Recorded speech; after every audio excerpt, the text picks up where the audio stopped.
Okay, good morning, ladies and gentlemen, and welcome to the English Institute of Sport here in Sheffield. We're going to get the boxing underway in about 10 minutes. In this first session, we've got top bouts to bring to you our semi-final action. So it is the World Boxing Cup Finals, Sheffield 2024.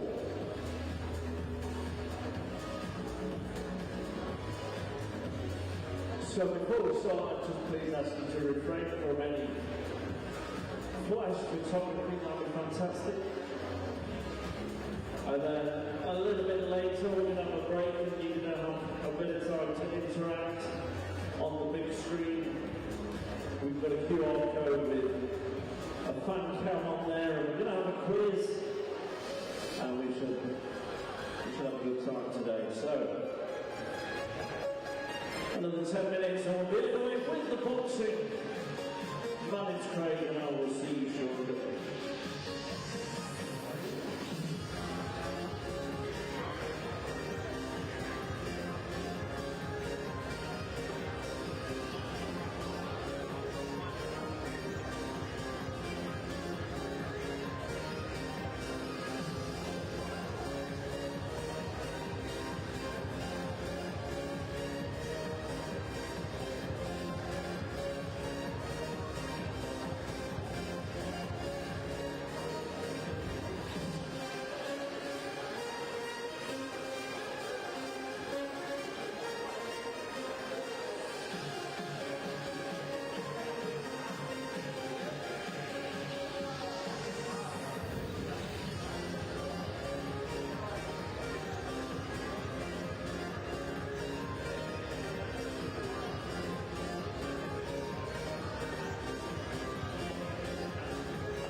For the first edition of the World Boxing Cup Finals, it's semi-finals day. The event is brought to you by our partners GB Boxing, England Boxing, World Boxing, UK Sport, National Lottery, Sheffield City Council and Sting. Your competing countries are Brazil, China, Chinese Taipei, England, Finland, Germany, Italy, Japan, Mongolia, the Netherlands, Pakistan, Panama, Singapore, South Korea, Switzerland, Thailand and Wales. So ladies and gentlemen, the officials are ready, the boxers are ready. It's time to make some noise, it's time to start boxing. So without further ado, introducing your red corner to the ring, representing Thailand, give it up for Lalita CHAINARONG.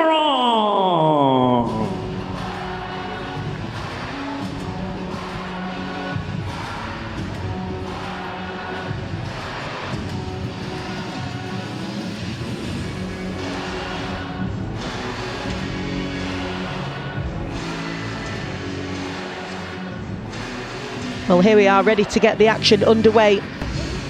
Another day of world-class Olympic-style boxing here at the English Institute of Sport in Sheffield, as we get cracking with the women's 50-kilo category. And ladies and gentlemen, introducing to the ring your blue corner, representing China. Give it up for Guanxia.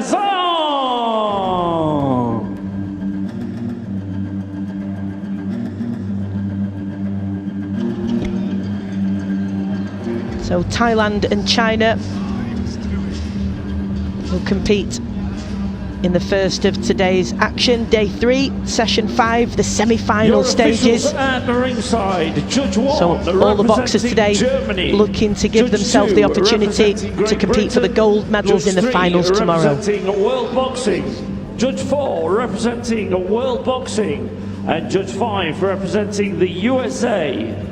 Your referee, representing World Boxing, Mr. Lee Innes, MBE.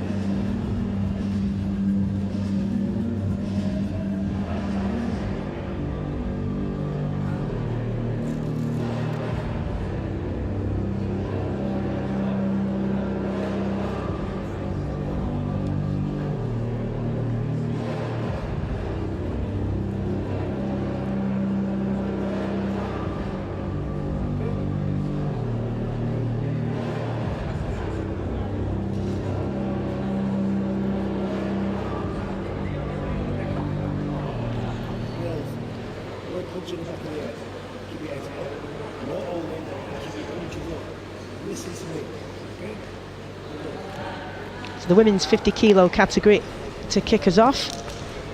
Lalita CHAINARONG of Thailand in red. XIONG of China in blue. 20-year-old from Thailand beat Kelsey Oakley of England in the opening bout of the week. It's a good win for her on away soil. Stern word from the referee in the opening stages of this one. The Chinese team really well represented here. Boxer in blue fighting out of the southpaw stance.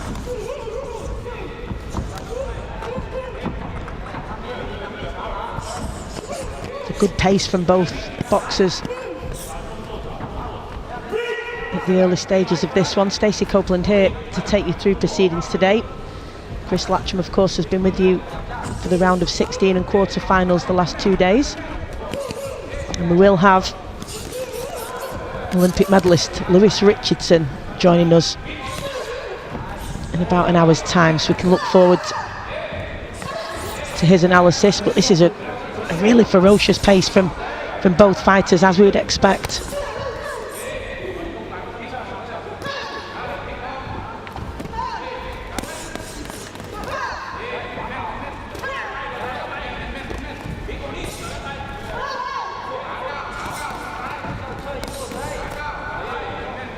Good win yesterday for the Chinese fighter against Finland's Kaivo Oja. She was in with a really rangy, tall fighter, so she had to find a way past her long levers. And interestingly, lost the first round on all 5 judges' scorecards, so really had her work cut out, but got the win by showing real perseverance, and that will surely give her confidence going into this one. She's been on the front foot from that opening bell.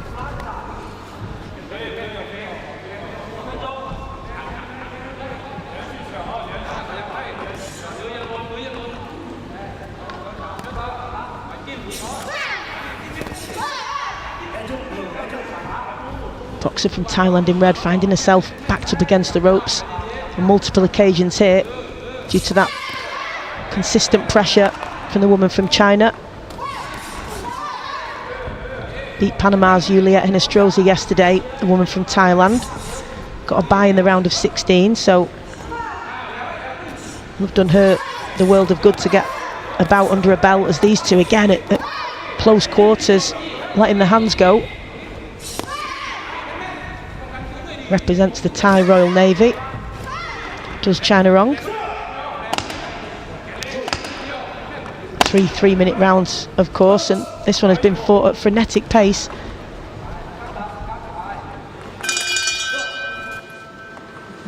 It's a good opening round to kick off proceedings today here at the English Institute of Sport in Sheffield. World-class Olympic-style boxing action. It's semi-finals day of the World Boxing Cup finals. See, the judges all have it in favour of the woman from China. So the reverse position that she found herself in yesterday when she was down on all 5 scorecards after the first round, today she's reversed the outcome and a very, very good start. And that's put the Thai boxer in the position where the upcoming second round is a must-win for her.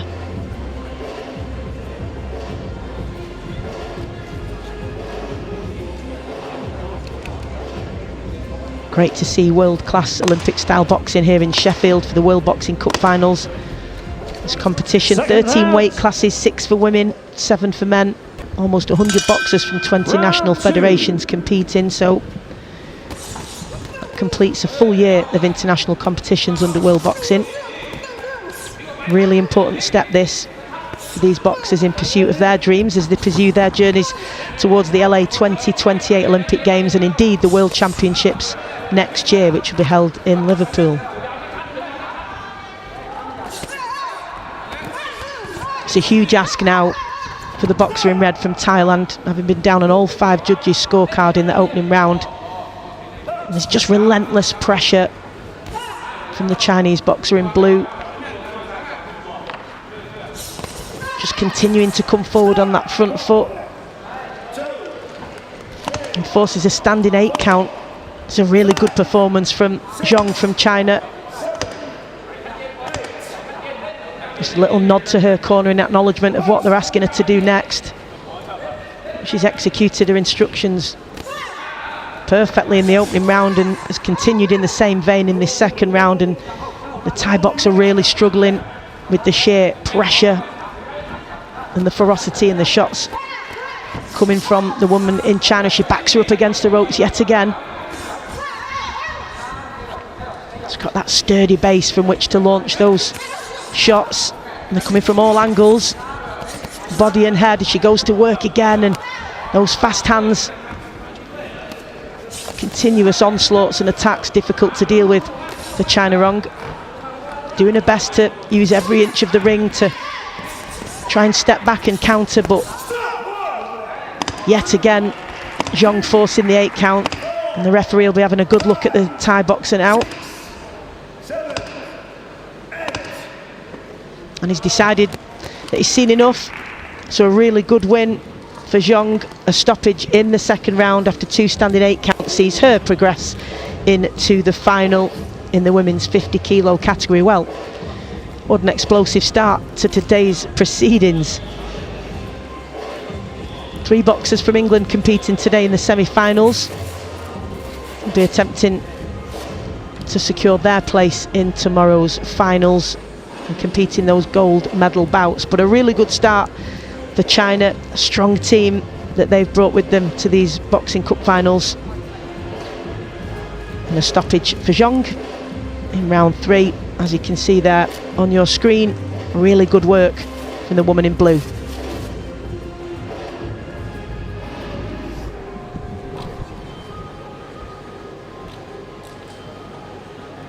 Okay, ladies and gentlemen, bout number 46. Your referee stopped the contest in round number 2, giving you your winner, boxing out of the blue corner, representing China, Guanxia Jaeyong.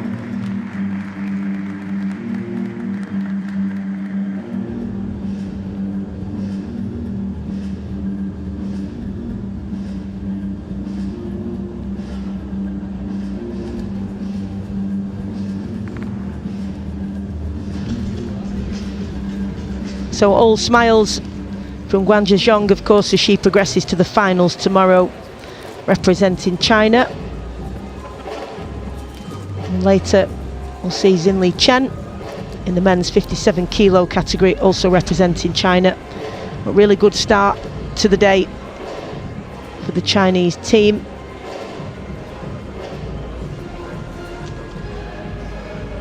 They've brought a team of 6 here, 5 men. And of course, XIONG,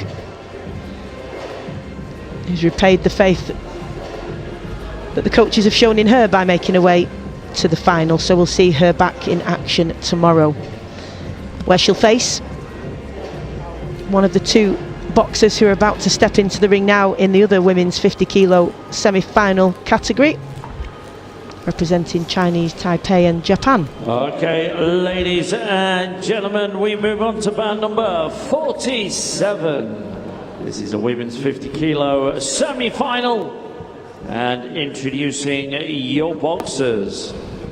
Firstly, making their way to the red corner, representing Chinese Taipei. Please give it up for Yu-Shan Liu.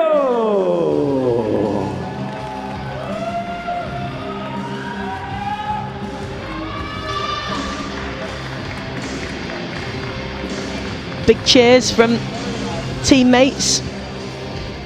The boxer in red, Yu-Shan Liu, represented Chinese Taipei. He brought a team of 4, 2 men and 2 women. And Liu will be looking to take the opportunity to reach the finals tomorrow, where she'll face XIONG of China, who you've just seen in explosive action. And ladies and gentlemen, making her way to the blue corner, representing Japan, please give it up for Hikaru SHINOHARA.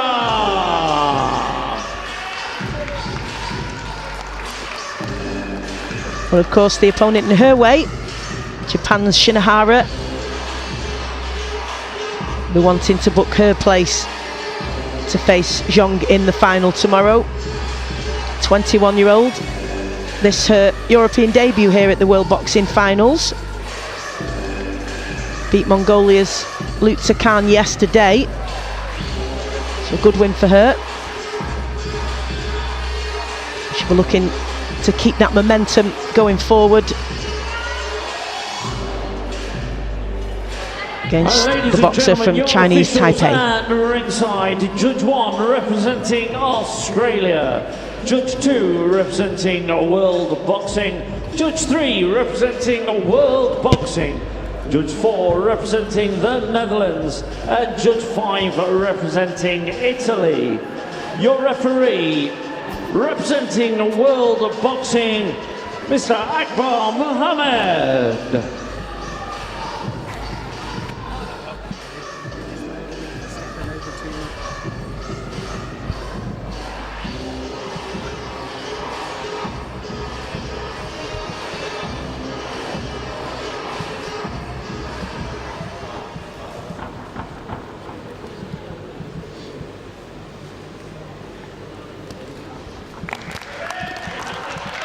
Here we go then, the other semi-final in the women's 50 kilo category will be contested by the boxer in red, Yu-Shan Liu from Chinese Taipei.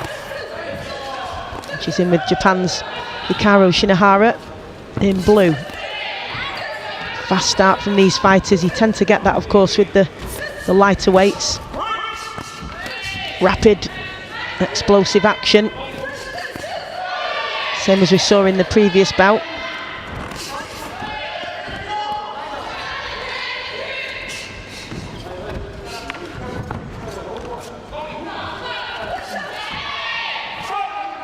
Just gonna have to be mindful, Blue. Chinese Tai boxer in red, not to go chasing too much. He's got to apply that intelligent pressure in order to cut the ring off. It can be a elusive character, Shinohara, as you've just seen there. The lovely use of those long levers. Those two-phase attacks first and third as she sticks out that jab, a little lay back and then comes back in. Great hand speed as well, and lovely accuracy. It's good work from Shinohara. Nice shot to the body in reply from Lu, though, as she's loading up with her shots, trying to find a home for that southpaw backhand. Switches stance momentarily. He gets to work, and it's good work rate from Lu. She's willing to trade when she's given the opportunity, but ships a big backhand there from Shinohara. And another really well timed backhands from Shinohara, and they were the eye-catching shots in those exchanges.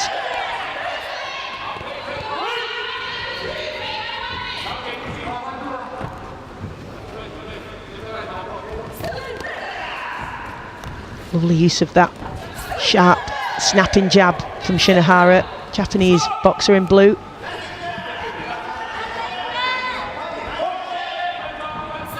Can't afford to give her too much time to set up those attacks, to get her out of that rhythm, and Lu has managed to do that on occasion. As again, lands a couple of shots of her own, but then finds herself just trying to chase and hit in thin air.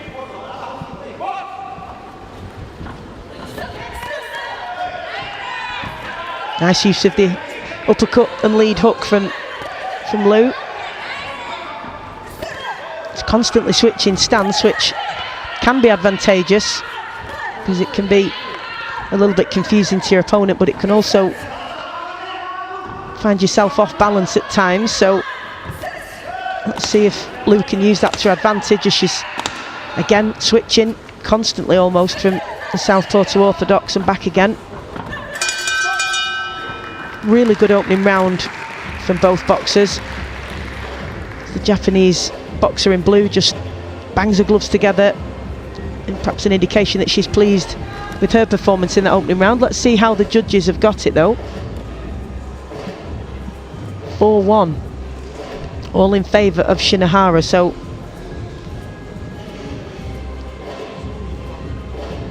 as I was saying, banging her gloves together in a victorious manner, which is every right to do so. The judges have seen it her way as well, at least 4 of them have anyway. Former Asian youth champion, so brings really good pedigree, does Shinohara.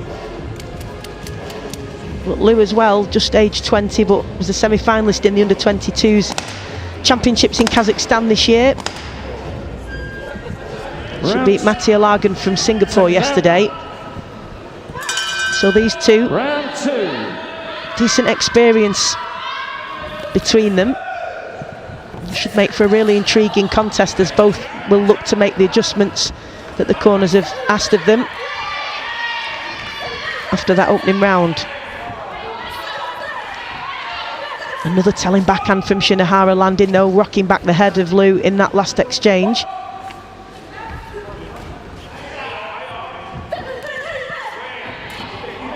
Both look a little bit more relaxed in this round now, as just trying to find the range and get the measure of one another.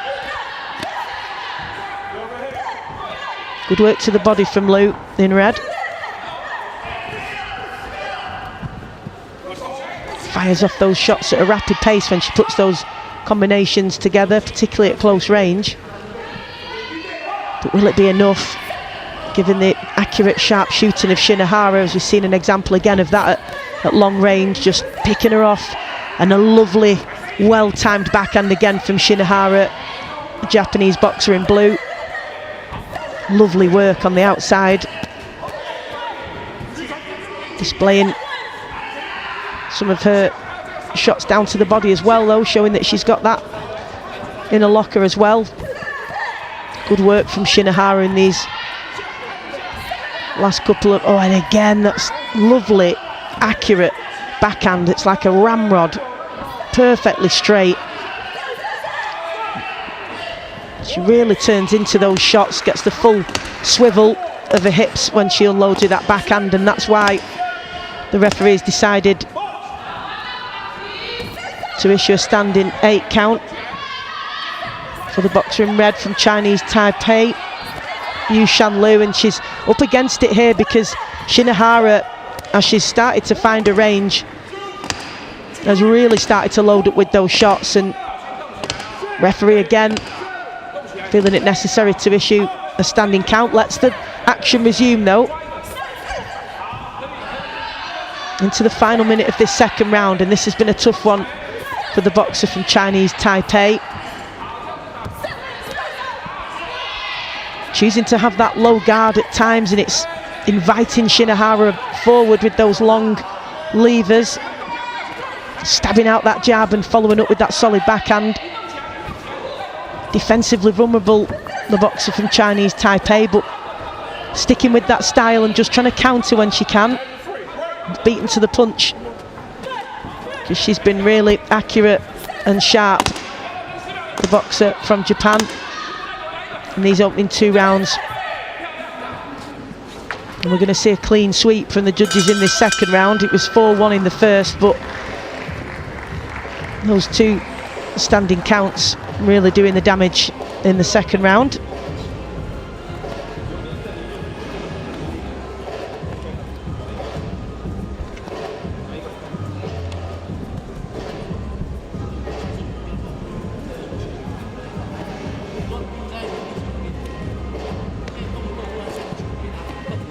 Well, there we go, 10-8 rounds from 4 of the judges and 10-9 from the judge from Australia. So as expected, a clean sweep for SHINOHARA, and very much in the driving seat here.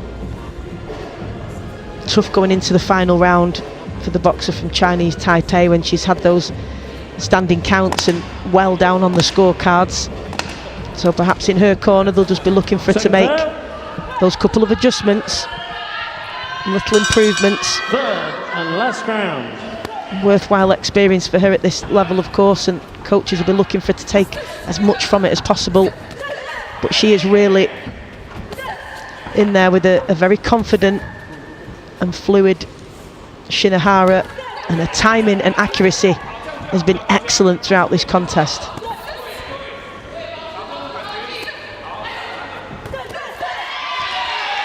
Again, just driving through with that backhand.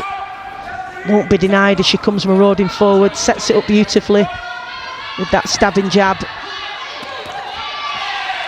And such eye-catching shots. Rocked the head back of Liu on many occasions. As she comes forward again with a flurry of straight shots, and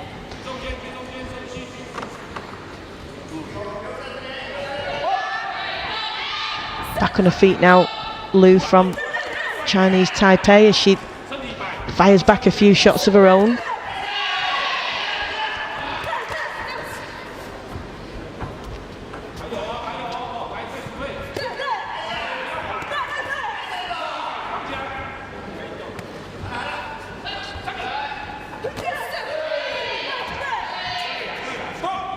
Again, lovely decision making from SHINOHARA of whether to lead off with that jab, and sometimes choosing instead to lead off with the backhand, and often to great success, such as the accuracy of that shot. And again, that low guard from Liu. Just trying to rely on her reflexes to counter, but she's not been efficient enough in that regard. SHINOHARA been in control of this one every round. Really, really good performance from the fighter in blue from Japan.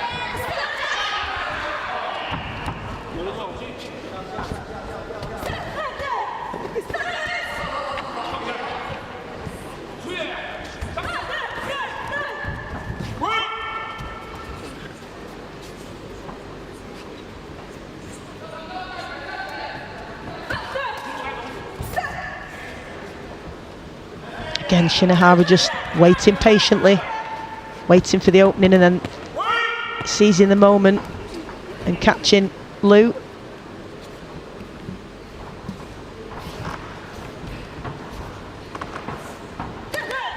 Hugely important learning experience this for Yu-Shan Lu. There's a great deal that she'll take from this contest when she looks back at it, looks at the adjustments that she needs to make.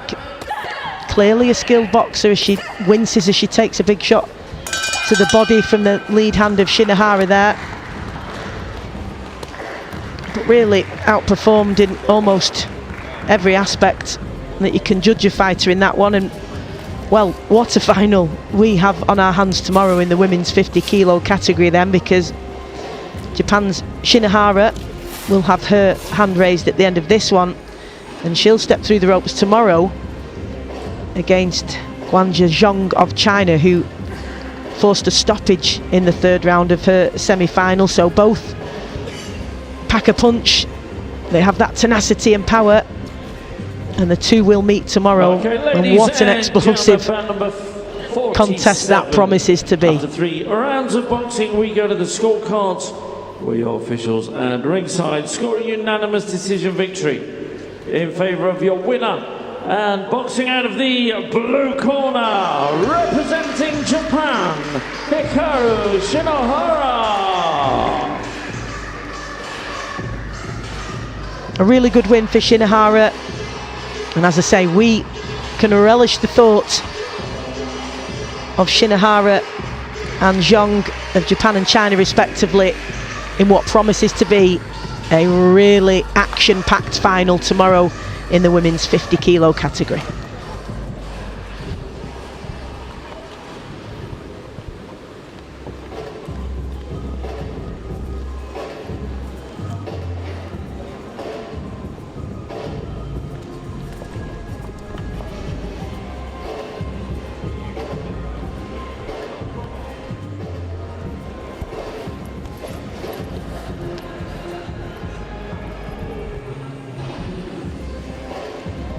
Well, we have the women's 60 kilo category up next, contested between the Netherlands and Korea. The first of your two women's 60 kilo semi-finals to be contested in this morning's session.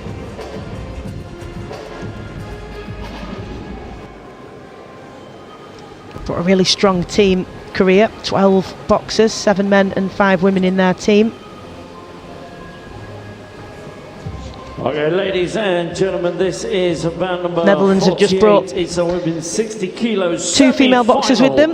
One of them we're about to see in this women's 60 kilo semi-final. To the red corner, representing the Netherlands, give it up for Maud van der Toorn.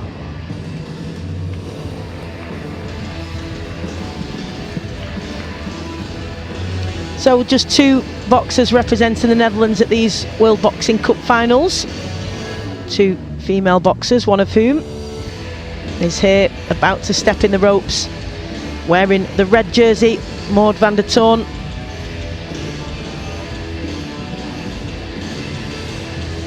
Just acknowledging the referee and the officials. Makes her way back to her corner to get a final word from her coaches. To the blue corner, representing Korea, give it up for Yeonji KOR.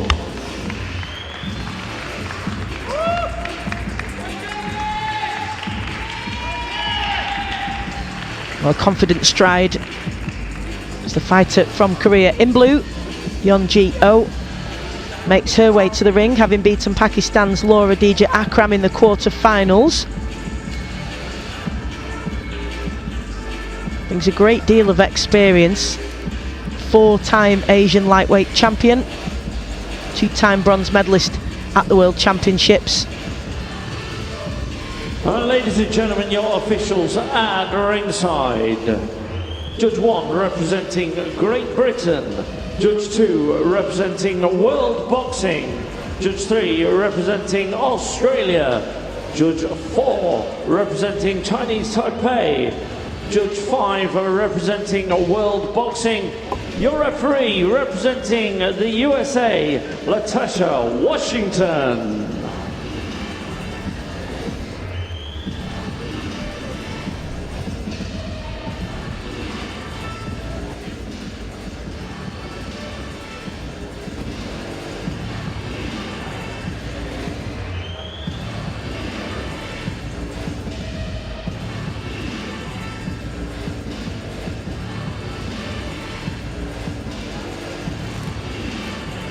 Just making sure in O's corner that head guard is on nice and snug, so it won't cause her any problems during the contest. Maud van der Toorn just up and down on her toes in the opposite corner. And you certainly don't need to do anything to keep warm in here. It's there's really some temperature in here, I have to say.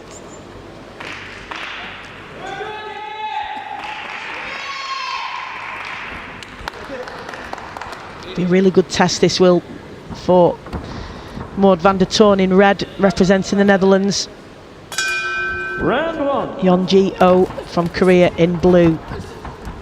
And as I say, it's a really impressive resume, the Korean.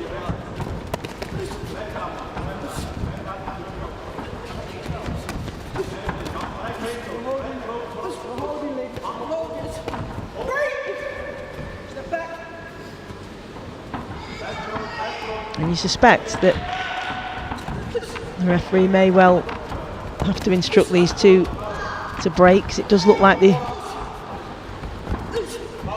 susceptible to getting in a tangle, although keeping it at range for now. Just trying to find those clean shots. Korean just tagged there in the backhand of van der Toorn.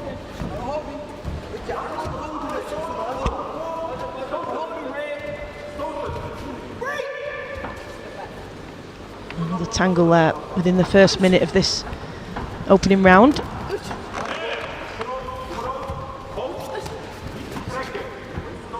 Just got to find a way to avoid that, keep it at range or work your way out of it up close.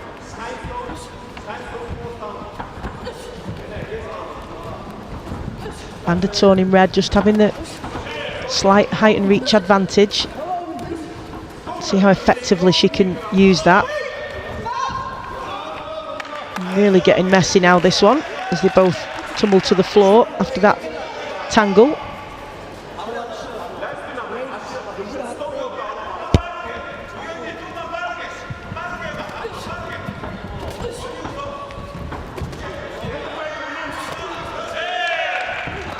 Korean fighter just from that lower stance is looking to use the overhand right. Can be a really effective shot against a taller fighter if you can time it accurately, and that's what she's looking to do. Fell short slightly there. Important for van der Toorn to really establish those long straight levers of hers though and keep the Korean at bay. And again, really messy at times, these two, and as they're coming together and they become entangled.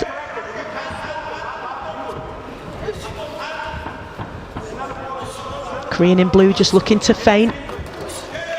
Jittery, twitchy fighter, just trying to trigger van der Toorn so that she can counter.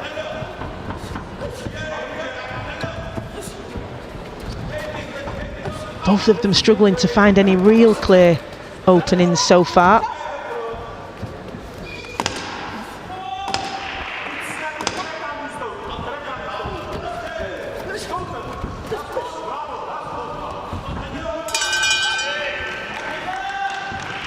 Real scrappy opening round, that one.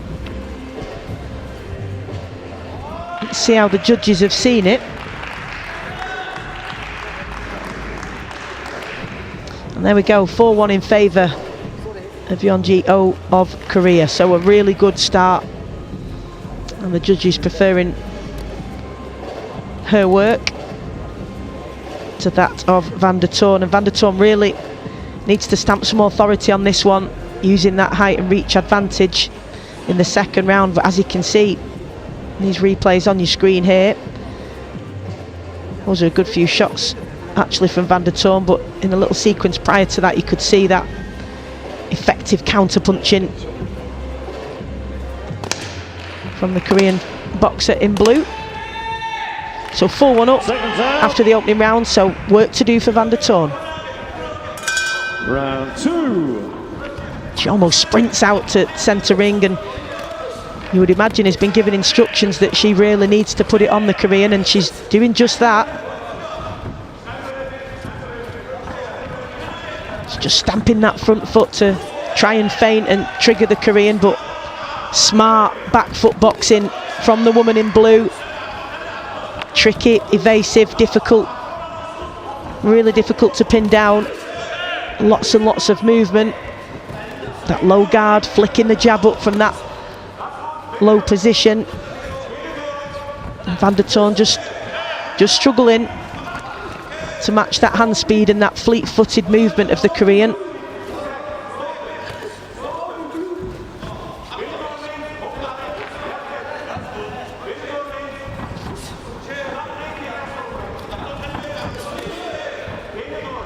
Using all of her experience here, Yeonji Oh in blue of Korea. Those 4 lightweight titles at the Asian Games, and of course 2 bronze medals at the World Championships. Tells you everything you need to know about the level of Yeonji Oh.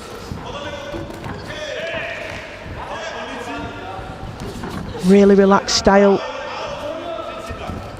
Low guard and just that constant movement, making it really difficult for Van der Toorn to set herself and get any purchase on her shots.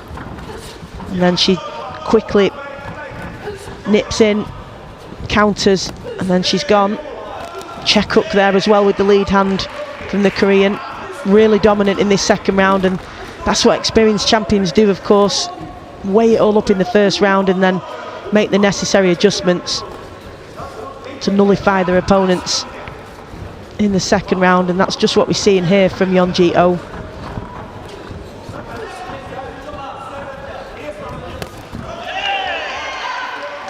Almost a speculative wild backhand swing there from Oh, but connected around the side of the head guard of Van der Toorn.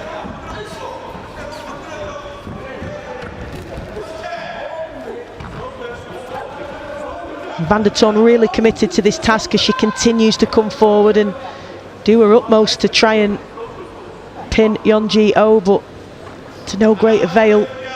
Such is the superior movement of the Korean in blue. Really good work from her in this second round, and she's managed to keep it at range because they haven't been tangled and scrappy as they were in the first round.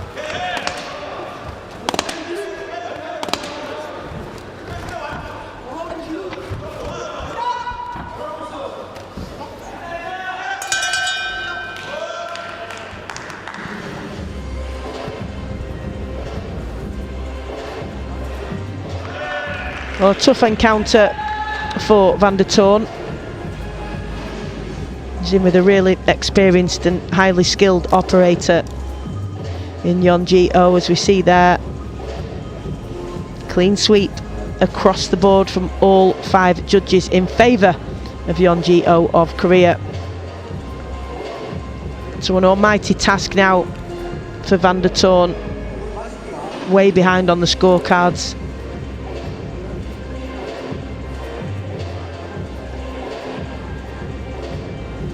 She's really applied herself well and given a good account of herself in this one, in these first 2 rounds, and I'm sure she's going to want to do the exact same in the final round. Seconds out. She continued to come forward and look for those openings. Third and last round. They've just been few and far between. The Korean barely giving her a sniff at an opportunity to land.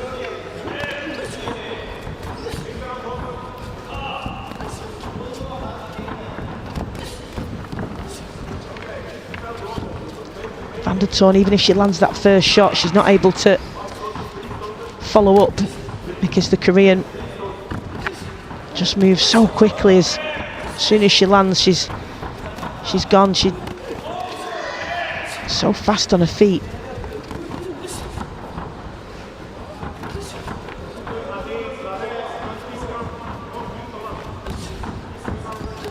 Sometimes can be better to work to the body of a boxer like Yeonji Oh.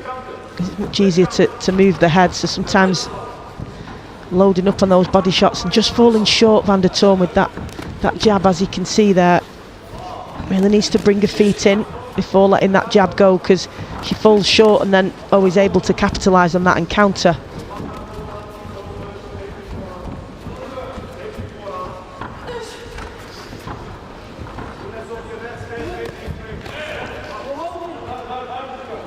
Really fluid, relaxed style, Yeonji Oh, and she's enjoying herself in there now. Just able to box off the back foot. Nice work down to the body.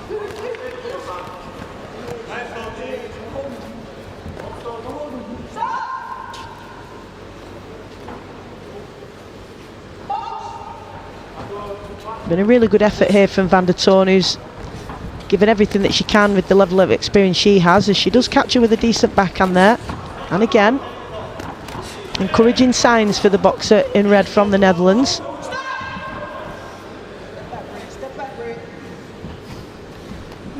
Final minute of the last round approaching.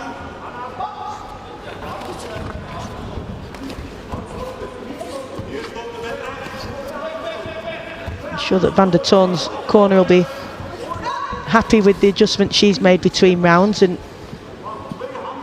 what she's tried to do in there, but it just has been really, really difficult given the experience and the style of Yeonji Oh, which is just so difficult to pin down. She's just got that quicker footwork, quicker hand speed, just a step ahead in every way. Nice backhand to the body from Oh, as again just continues to be evasive and slippery, evading those long levers coming forward from the boxer in red from the Netherlands. And a really good contest that for Yeonji Oh. Good performance, drawing on her experience. A difficult day's work for Van der Toorn, but really applied herself well and continued to give everything throughout those 3 rounds. We'd expect the Korean now, of course, by unanimous decision, to progress through to tomorrow's finals, as we await the official announcement from our MC today, Craig Denholm.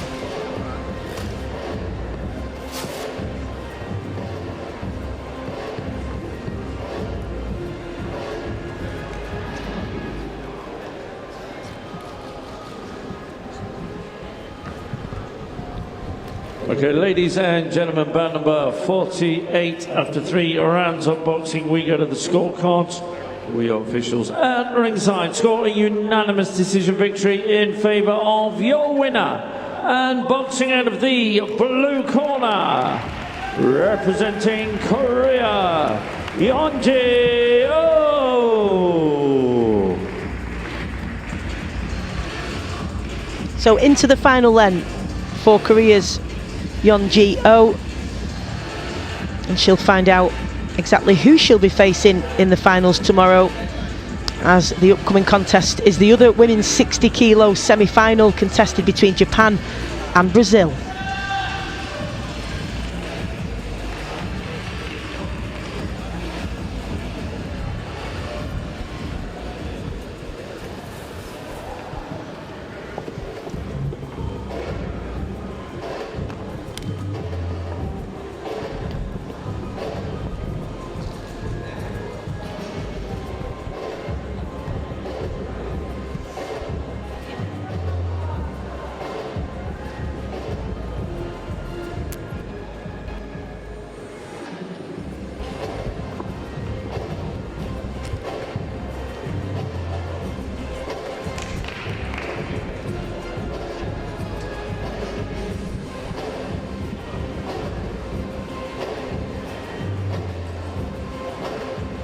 Okay, ladies and gentlemen, this is bout number 49, which is a women's 60 kilo semi-final. Making their way to the red corner, representing Japan. Please give it up for Ayaka Taguchi.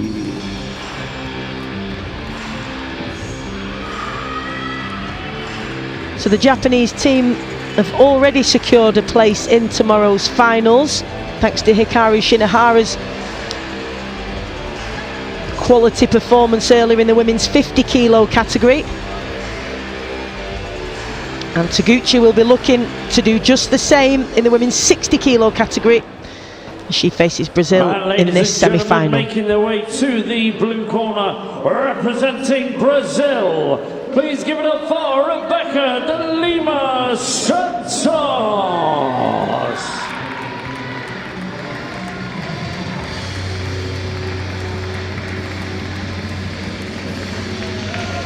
One of 5 Brazilian boxers in action this morning. Brought a really strong team, 11 boxers, 5 men and 6 women. And a real character, de Lima Santos, as you can see, soaking up all the atmosphere here as she makes her way to the ring. Boxing. Judge 2 representing Germany. Judge 3 representing the USA. Judge 4 representing World Boxing.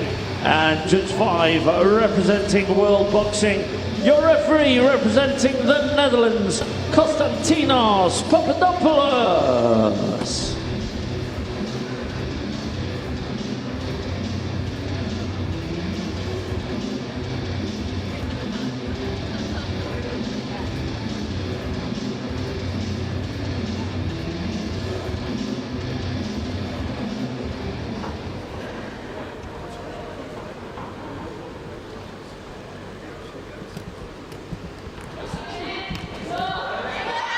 So Japan's Taguchi in red and Brazil's de Lima Santos in blue.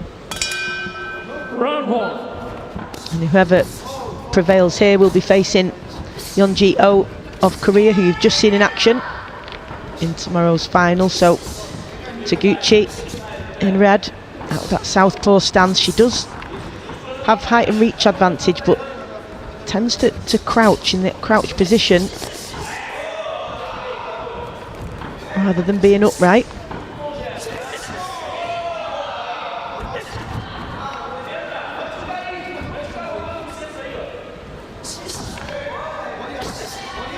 Sharp start from the boxer in red from Japan.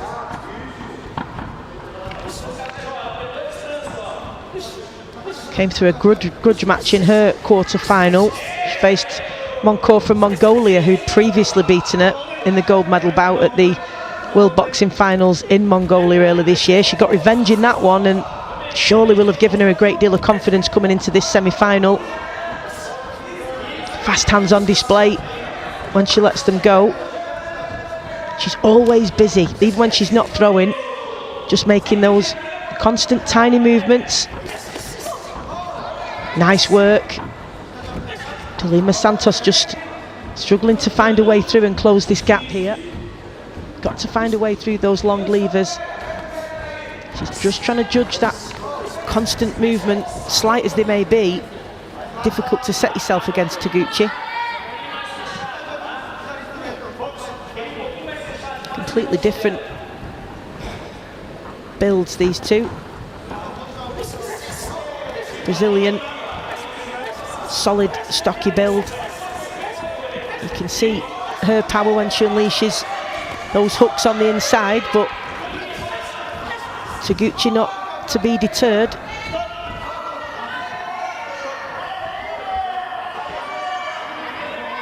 She continues, you feel, to control the pace of this one. Just working her way in, edging in behind that front foot, and then letting her hands go when she gets the opportunity to do so. Good work this from Taguchi.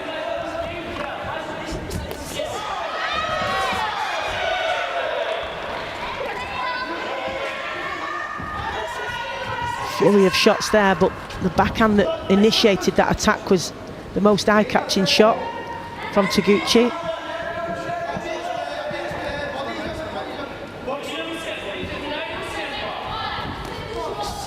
You just feel that de Lima Santos here needs to find a way to close this gap and not allow Taguchi all that time and space to work at range.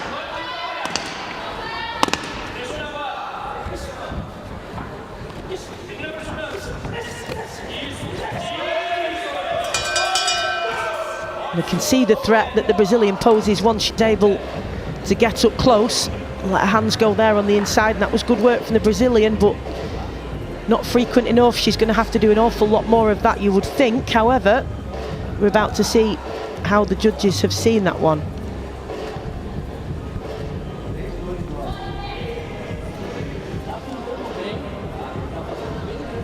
Well, there we go, all to play for. Interesting, really interesting that. 3 judges have given it in favour of the Brazilian, 2 in favour of Taguchi.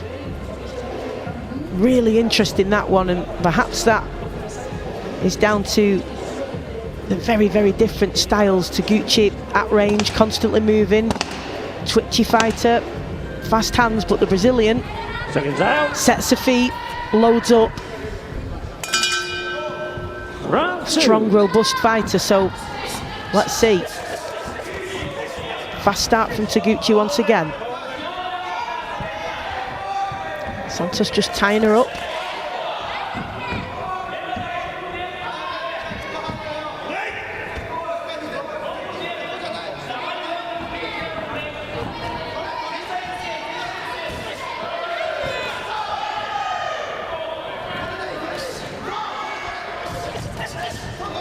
Needs to land those shots clean, Taguchi, in order to impress those judges and show that all that movement has an outcome.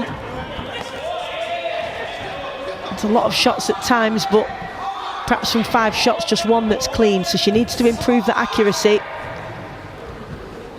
Just tag LIMA Santos in a way that really catches the eye of the judges.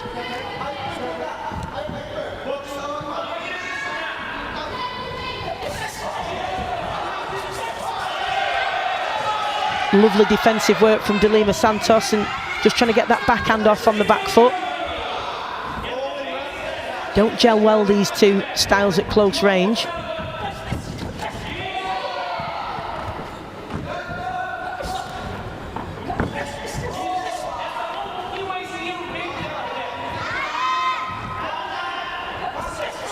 Taguchi just in that low crouched position, just stalking, looking for the openings.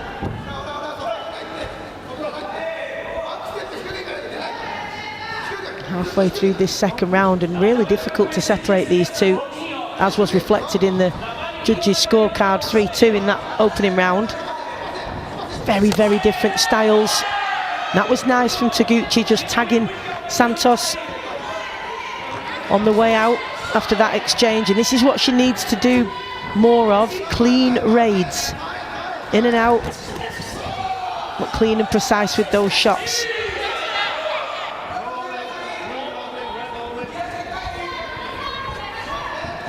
Santos, at the other hand, it's advantageous to her, of course, to be at close range where she can let those thunderous hooks go.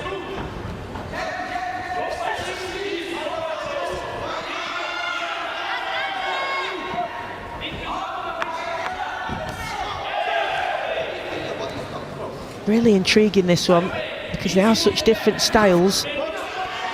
Who can impose their style better?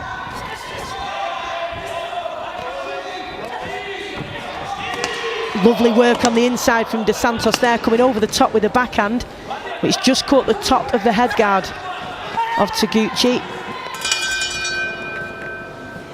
And another really intriguing second round, and perhaps you might be finding it difficult to separate them, or there's one who you think is a clear favourite. Judges found it difficult to separate them in the first round. Let's see how they see the second. Really interesting. So the judges split as well, and that just goes to show I'm struggling to separate the 2 of them here at ringside. You may well be watching from wherever you are as well, and the judges finding it difficult in the same way. We've got a 3-2 the other way in favour of Taguchi of Japan in this second round, so it will all come down to this third round. They've both had a 3-2, and the coaches doing their very best to be really clear and precise about what they want from their boxer, because it will be crucial Seconds out.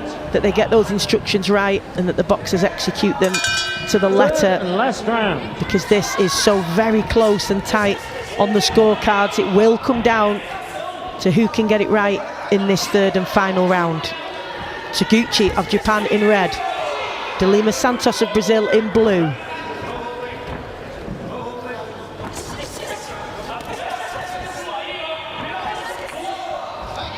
Concentration really crucial here, because the slightest mistake and you ship a big shot in rounds this close. Those single shots could be the difference. You're trying to convince the judge to give you the nod. Lots of movement again from Taguchi. Can she make it count? Good work with that overhand left from DeSantos. That's been those overhand shots have been effective for her in this contest. Finding a way through again. Good work from DeSantos. Just finding those little gaps.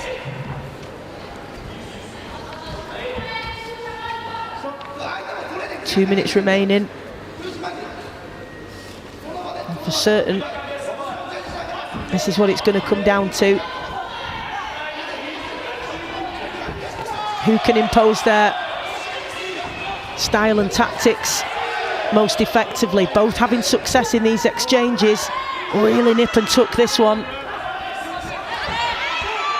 Taguchi finding a way with those little cutting hooks on the inside there.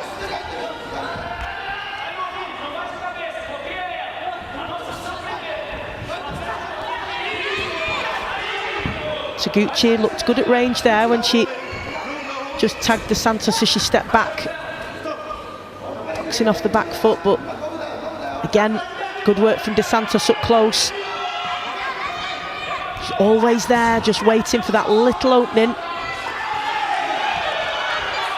Good work from both boxers as they both know it's all on the line here, and they're giving everything as we enter the final minute of this third round.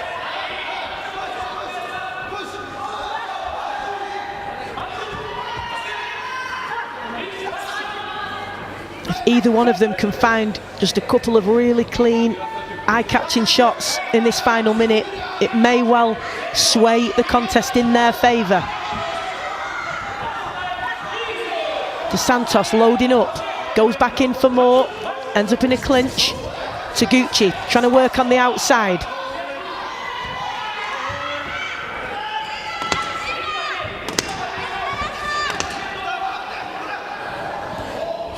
In a tangle here when really you want to be trying to find those shots. A bit of a scrappy final minute there, but none the wiser as to which way this will go. I don't know how you've got it, but the judges found it really difficult to separate these two in the opening two rounds. So it most certainly will have come down to that third round.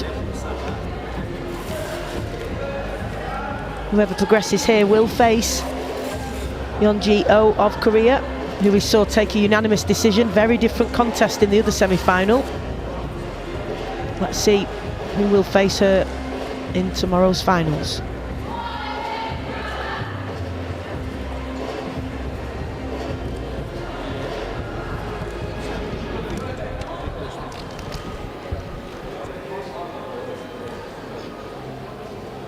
Okay, ladies and gentlemen, bout number 49. After 3 rounds of boxing, we go to the scorecards where your officials at ringside score a split decision in favour of your winner, and boxing out of the blue corner, representing Brazil, it's Rebeca the LIMA Santos. Well, exciting stuff there, of course, when it's been a contest that was so close and you genuinely no idea which way it's going to go, and for the boxers themselves, that adrenaline and your heart pumping out of your chest as you're waiting and hoping for your hand to be raised, and that certainly was the case for a delighted Rebeca de Lima Santos of Brazil, who progresses through to tomorrow's finals where she'll face Korea's Yeonji Oh. That concludes the semi-finals for the women's 60 kilogram category. Next up, women's 66 kilo category, where we have a home fighter, Kayla Allen, representing England, fighting on home soil. She'll face another Korean fighter in Sukyoung Kang. So looking forward to this one as we enter into the women's 66 kilo category.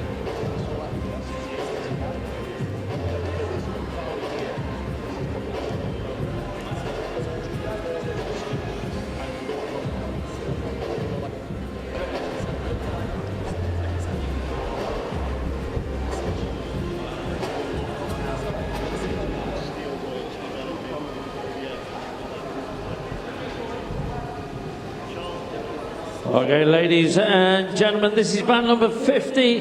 This is a woman's 66 kilo semi-final. And introducing your boxers, firstly,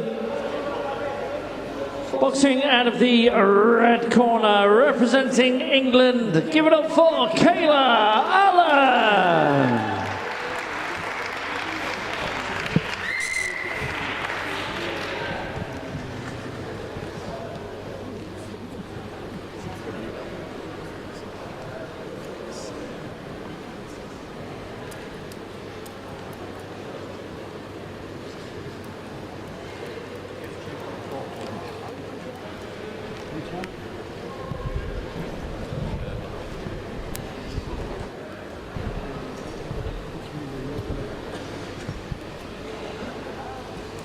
And ladies and gentlemen, making their way to the blue corner, representing Korea. Please give it up for Sukyoung KANG.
Ladies and gentlemen, your officials at ringside. Judge 1, World of Boxing. Judge 2, representing Italy. Judge 3, representing World Boxing. Judge 4, representing USA. Judge 5, representing Japan. Your referee, representing Australia, Gemma Dale.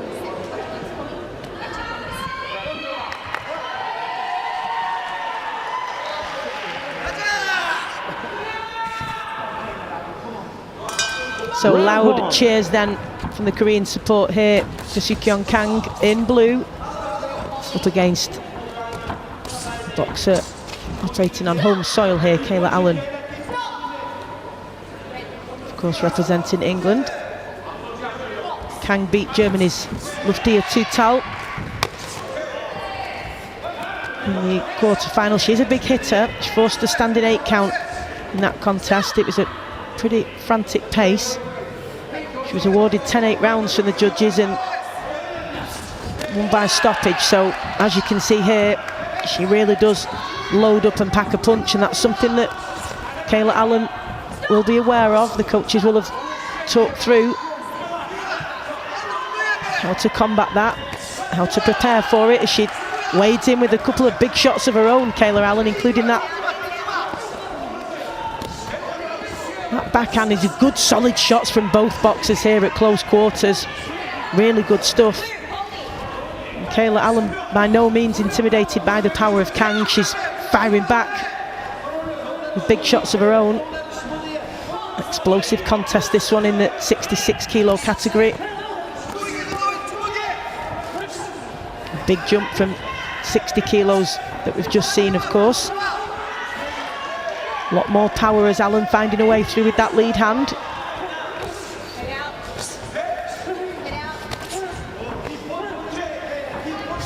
Good work rate from Allen on the inside. She's continued to throw her shots. Just getting through with the right hand to the body there. Explosive stuff when these two come together. Oh, really good lead hand there from Allen. Knocking the head round of KANG, and this is really, really good work from the England boxer in red. Pushing her opponent back, far from intimidated. She's really starting to impose herself now and stamp some authority in this one, and KANG respecting the power of Allen.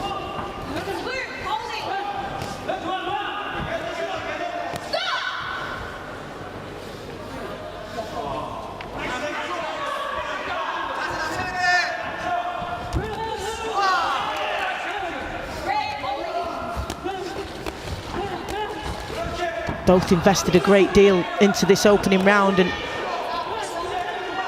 Kang just loading up, swinging towards Allen, but plenty coming back in reply. She just uses that lead shoulder just to shove her off, but the referee not too pleased with that. Allen back on her toes. Lots of movement from the England boxer in red.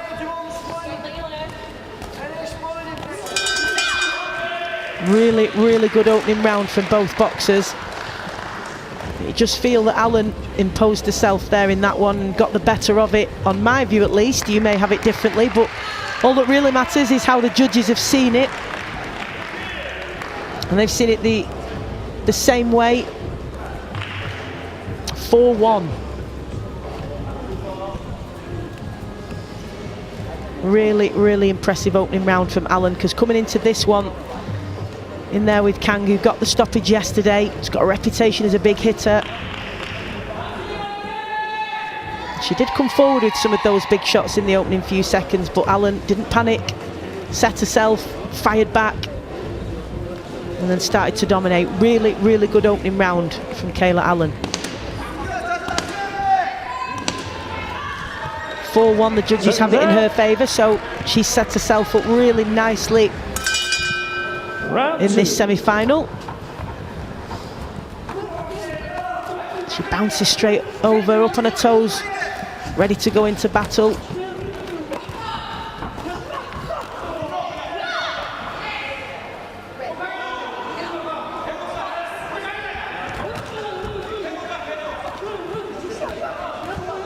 Really good one to watch this. I hope you're enjoying this one on the World Boxing YouTube channel, because these two came prepared for a scrap and they've delivered. Neither of them really taking a step back, happy to go toe-to-toe when the opportunity arises. Do finding themselves in a bit of a tangle though. But other than that, it's been action-packed, great to watch. Allen won't want it to get too messy because it makes it difficult for the judges to see those clean shots, so just perhaps needs to take a little step back at times to make space for her work. Not going to be drawn into too much of a scrappy affair.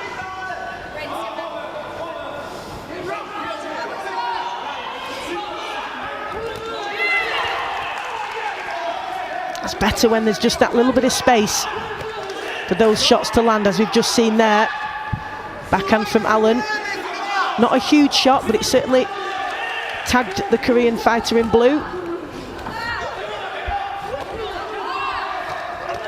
Good work again from Allen. That's what she needs, those telling, clear shots to make the way through. Good reply from Kang though.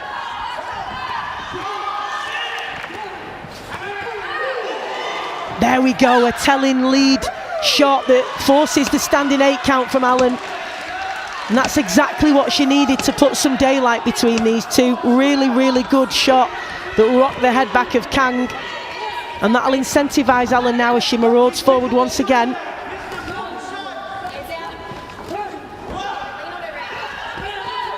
Under a minute to go now. Second round scheduled for 3 threes. Women's 66 kilo semi-final. England against Korea. Allen was 4-1 up at the end of the first round, and she's continued to apply that pressure. But lovely clear shots again landing from Allen. Another standing 8 count now for Kang.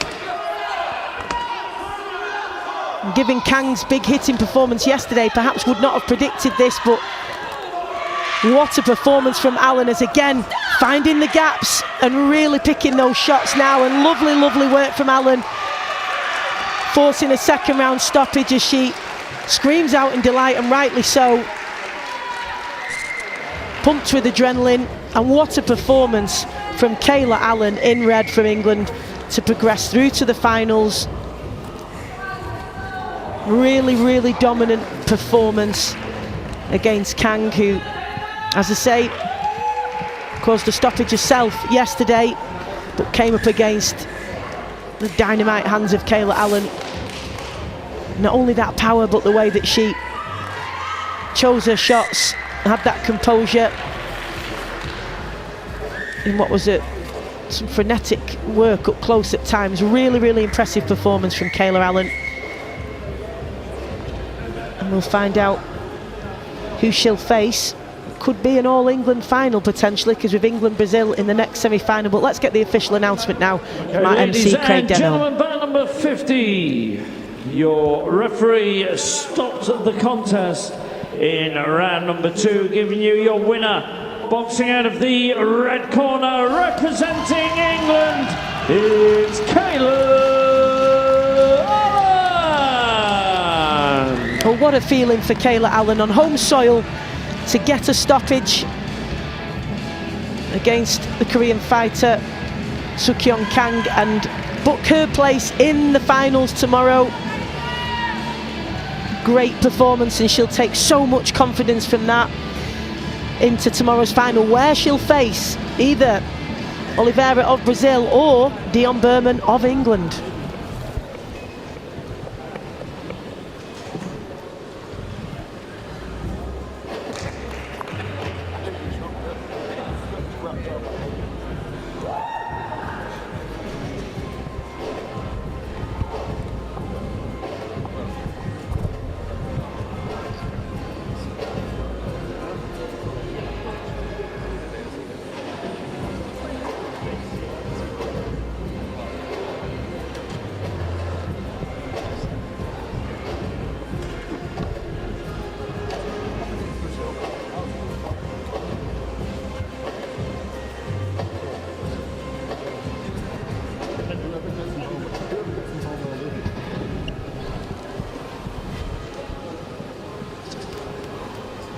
So we've just seen the first women's 66 kilo semi-final. Kayla Allen has progressed.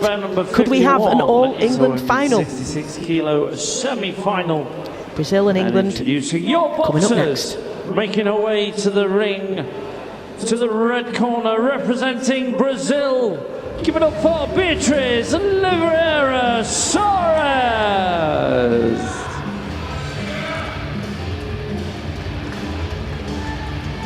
Quarter-finalist at the World Championships last year, beat Krista Kovalinen from Finland in the quarter-finals here in a real toe-to-toe battle. Beatriz Oliveira SOARES from Brazil, looking to make it through to tomorrow's finals. And ladies and gentlemen, making her way to the blue corner, representing England, give it up for Dione BURMAN. Well, BURMAN beat the only Swiss boxer at the tournament yesterday, Anna Jenny, in the quarter-final.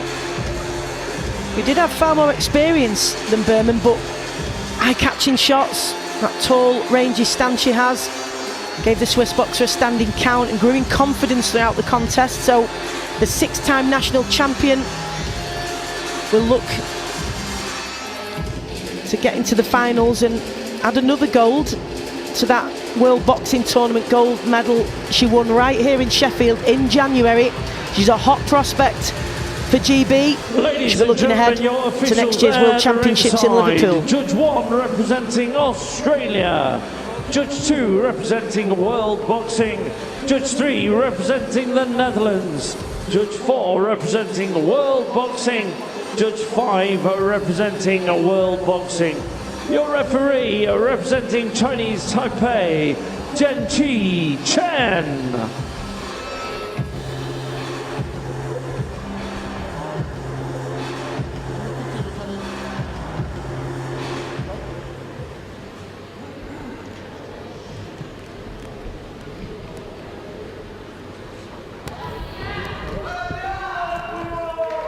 So Kayla Allen of England progressed with a third-round stoppage in the previous women's 66 kilo contest. So who will she face? Brazil or a fellow England boxer, Dione BURMAN? Tall, rangy fighter, and she really grew in confidence yesterday in that contest against the Swiss boxer. She's got those fast hands, timing's good, tall, rangy southpaw, often proved difficult to compete against, but the Brazilian applied herself well so far in these opening stages. She's going to have to quicken her feet if she's going to close that gap. And I'm delighted to say that I'm joined now by Lewis Richardson, who was with me in January, and I know you've had the last couple of days with Chris Latcham, and you've been brilliant as always, Lewis. But the last time that I was sat here with you, we were talking about the possibility of you going to the Olympics, and here you are with a beaming smile, picture on the wall upstairs, no less. Goodness knows how many rounds of saying hello to everybody all over the country, including, of course, Colchester. What a lovely exchange there, as BURMAN just finds herself in the corner, but boxing well up in the counter-punch position. But yes, suffice to say, Lewis Richardson is here, and I couldn't be happier. We'll get to that in just a moment, of course. But what do you make of these opening stages here? Because we've just seen a blistering performance from Kayla Allen to book her place in the final.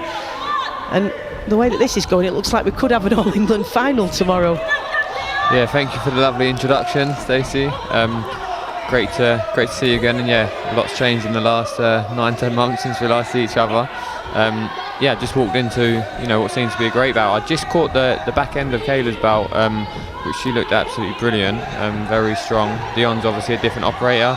A bit similar to myself, tall southpaw, but started well. She landed with some nice backhands as you was giving me the introduction. Just getting dragged into the fight a little bit at the moment, but yeah, so far so good. Lovely work from BURMAN. She is flashy at times, isn't she? Those little shoulder rolls and fleet-footed movement. None of that matters, of course, if you don't make it count, but she does, because she matches that with really accurate, precise, sharp shooting. But the Brazilian is doing her best to impose herself here, and she's finding her way through at times, but overall you feel that BURMAN has control of this one. Yeah, she's had Dion's got a lovely style where she's tall and ranging. She uses her feet well. She has good range, throws lovely backhand, which are the eye-catching shots. Brazilian, I must say, is coming on top a little bit in the last minute or so, but whether that's enough to get a share of the round, we'll see shortly. Great exchange to finish the round here. Yeah, lovely stuff, and the crowd enjoying it, banging her gloves together, the Brazilian, in recognition of enjoying that little bit of a toe-to-toe exchange at the end. But before we talk about that, because I haven't seen you since, I have to say, it was immense to watch you do what you did at the Olympics, and they were all different. One I ended up listening to in the car, which was bizarre on 5 Live, just because I was in between places, and I was like, I had to pull over because, oh goodness me, it was too intense. But the others, fortunately, I was at BBC and was able to hand to Ronald McIntosh to obviously call your contest on the iPlayer, and then sat in a room with just everybody at the BBC who were just screaming and shouting, supporting you. It was amazing, it really was. So thank you. Yeah, it was such a wonderful experience. And these are the tournaments which got me there. These sort of tournaments, international comps, boxing against other countries. Yeah, this is what gets you to the pinnacle of sport, the Olympic Games. See the scorecards there. So Dion's 4-1 up going into the second, which I would say is a fair reflection of the round. Absolutely. So hopefully more the same in the second round. You always want the home fighters to do well, of course, but when they are an excellent role model like you are, you feel that much better in supporting and telling everybody it's actually really, really nice guy as well. So thank you. The support, it's been quite overwhelming at stages. Much deserved. Yeah, since I come back from the game, so it's a massive honour. Like you say, these are so important, and I know that Dione BURMAN and of course Kayla Allen, who you've just seen, there'll be a 4-year development phase for them now before LA 2028, and one of the key parts of that is going to be the World Championships in Liverpool next year, and they're going to be very much building towards that with that in mind. And I know that there's high expectations on BURMAN, and rightly so, because as you can see here, a really highly skilled operator and her boxing IQ is really good, isn't it? Like how she can read her opponent in front of her. Yeah, really good. She's only young still, so she throws a nice variation of shots, landing very, very frequently. As the experience comes, she'll want to try and get away from the ropes a little bit more. She don't want to find her back to the ropes. It's okay being on the back foot, but you just want to navigate around the outer circle. And it just prevents, opponents like the Brazilian who are aggressive to come and sort of really impose themselves.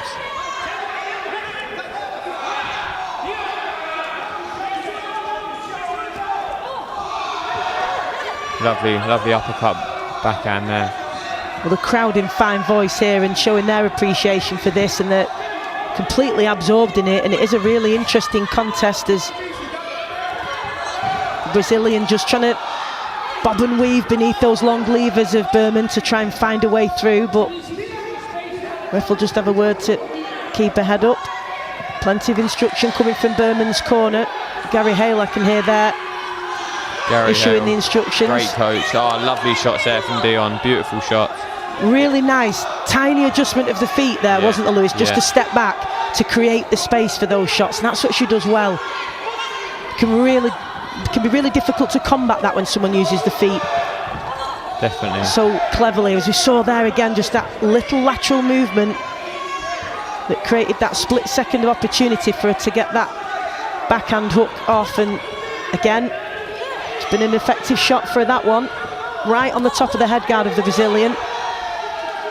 And that's where she don't want to find herself in the corner there, because just it limits where you can go. You can't really move left or right or backwards, so just, you know, gets caught with a backhand where she doesn't need to get caught with. But, you know, you say another strong round from Dione, more of the same from the first round. Well, let's see how the judges have it. It was 4-1 in the opening round, and I suspect more of the same, because BURMAN again, he felt was dominant in all areas of that one. The Brazilian really applying herself, but when she was coming forward, 4-1.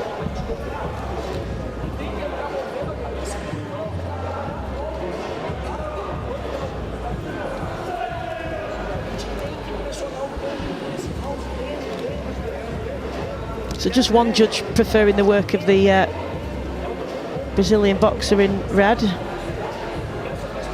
Just seen some of that action again, and she's really committed to coming forward, the Brazilian, but sometimes just falling short, and that's when, as you can see in that particular clip there, BURMAN able to adjust her feet and make space. Just really nice backhands landed, you know, southpaw backhands. That's a shot against an orthodox fighter, and Dione does it really, really well. So, you know, she's 2-0 up on 4 cards, so she just wants to navigate her way around the ring here safely and sound to get through to the final tomorrow. Really tenacious response from the Brazilian here, as she's trying to get right up on the chest of BURMAN and impose herself. She's got to maintain that concentration now, BURMAN. Not give any silly shots away. Back on her toes now. Lovely work with those straight shots from BURMAN.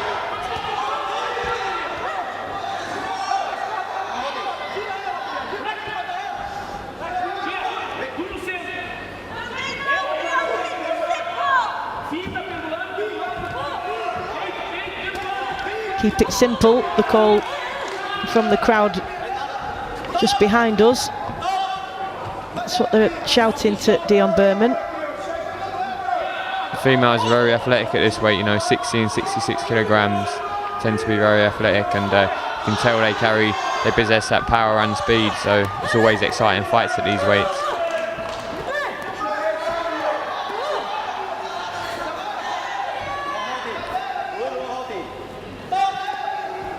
A little bit scrappy there. Yeah, a little bit messy, but Dione won't mind that too much because it's wasting seconds, so stops her from getting caught with any eye catches.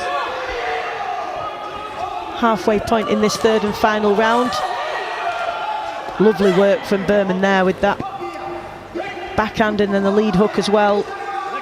And as you say, she won't mind this, Luiz, because she's got her shots off clean prior to this clinch, so provided that you've done that, not going to trouble you too much. Exactly that.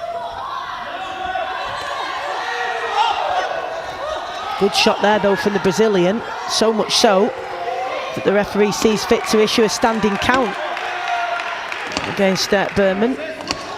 Guess they're just trying to protect the boxer, but didn't seem to trouble her. Yeah, a little bit unfortunate, I think, there, but oh, that was a good shot though. She got caught. She just needs to just disengage here. Doesn't need to get caught with anything silly. Really got to switch on defensively here, take care of those defensive responsibilities as the Brazilian. A few antics here, bit of showmanship, just trying to goad BURMAN. Just needs to stay focused and concentrate. Said at the start of this round she doesn't want to ship too many silly shots, doesn't need to give anything away.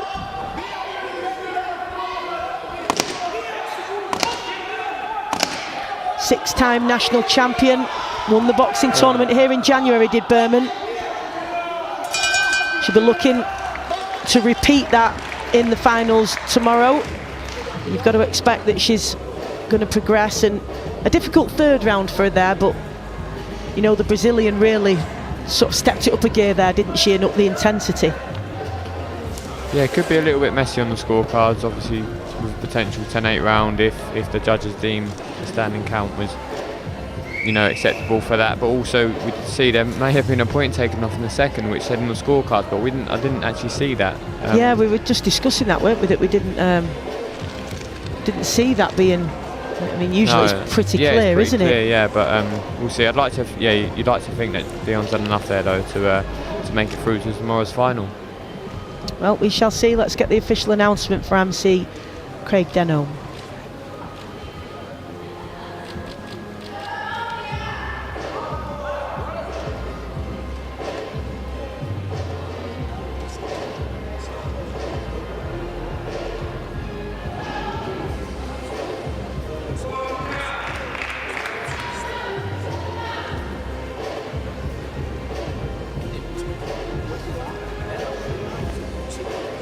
Okay, ladies and gentlemen, bout number 51.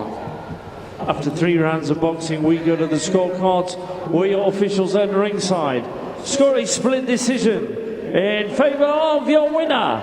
And boxing out of the blue corner, representing England, it's Dione BURMAN. So, by split decision, Dione BURMAN makes her way through to the final, where awaiting her will be another England boxer, Kayla Allen, who had a really impressive third round stoppage victory. So we are set for an All England, exciting 66 kilo. Oh, the scores are up there, which the coaches are having a good look at with Dione BURMAN ringside there. And as you said, could end up messy, and it did. Now we're going to have 10 minutes. Yeah, very messy there. But the main thing is, you know, she got decisions, so she'll be through to tomorrow's final, as you say, an All England final, which promises to be exciting. Well, we'll certainly look forward to that, and we've got plenty more action on the way for this morning's session. 6 more contests. We've got the men's 57, 63.5 kilo and 80 kilo categories on the way. We're going to take a short 10-minute break before the action resumes.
not going to go through them all because I'm going to mention.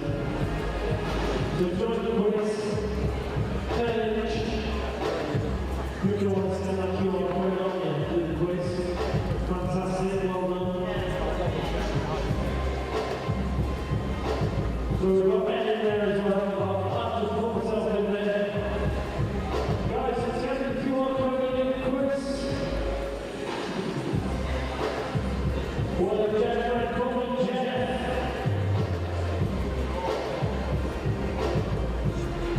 And tease in there. So we've got a lot of players. Let's present top three fastest finger first. That's what we're going for. What's his name?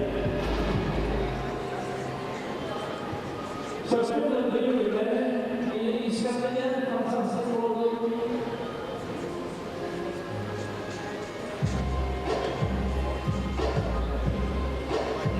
We're up to 7 players. SHIN, Jaeyong, LD. Road takes us to 9.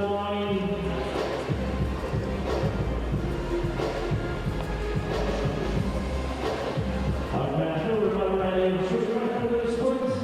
I'll walk through 11. Couple just come in 12.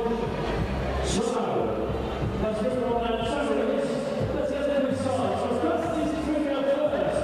Round 1, question 1. How many men's weight category are there in this competition?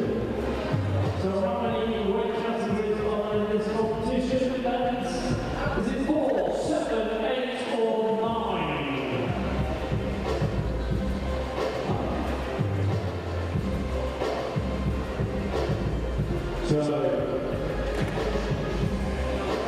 So we've got 4 to 4, 6 to 7, and 1 to 9. Everyone say 8. It is 7. Well done. Fantastic delivery. Well done. Question 2. Where is the inaugural World Boxing Championship being held in 2025?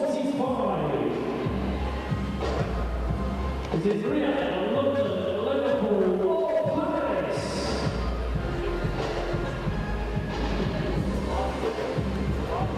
So Riyadh, London, Liverpool, or Paris?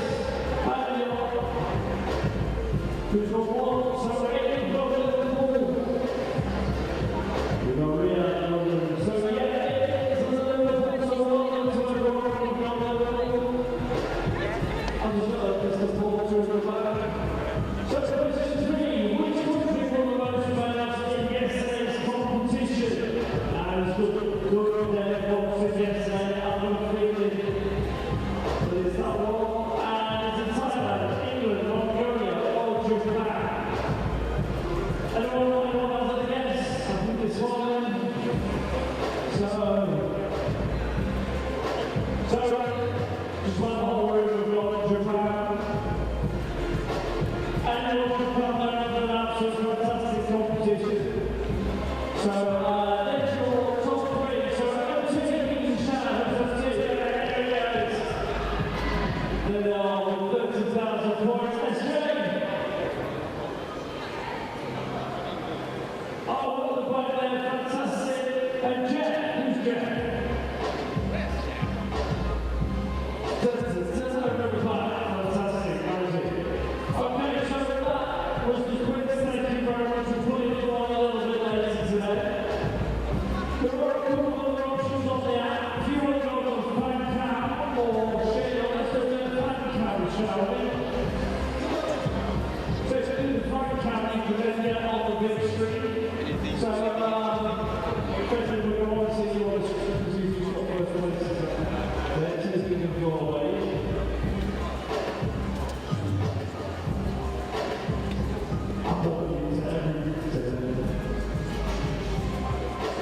So we've got the front camera. I think the front camera's about to go live. There is an AI generator as well. If you want to do an AI generated picture of yourself in the box, you can do that. So click the AI generator when you want to.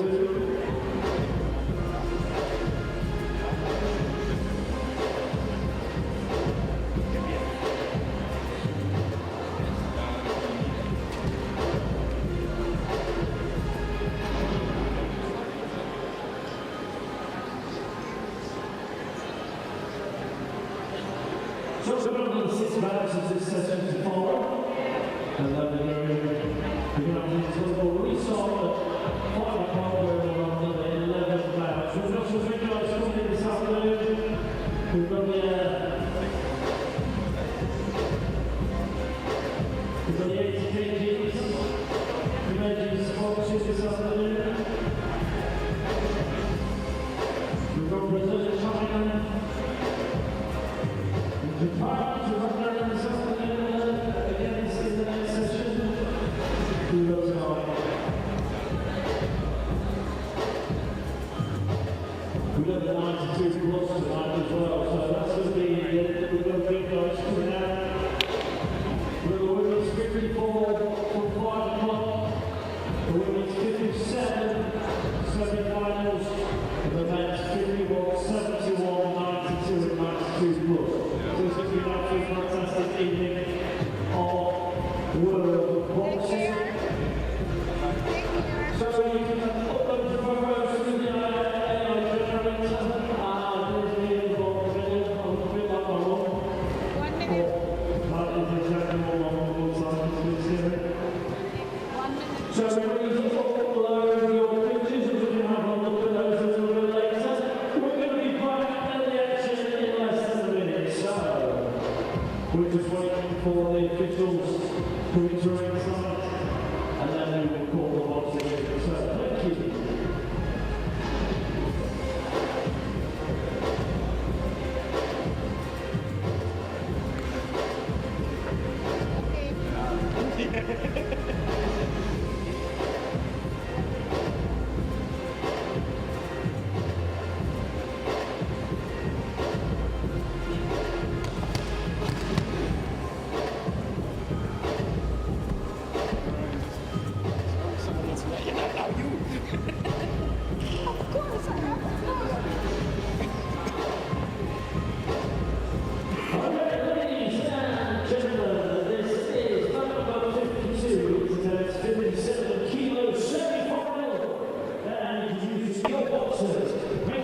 To the red corner representing Japan. Give it up for Shudai Harada.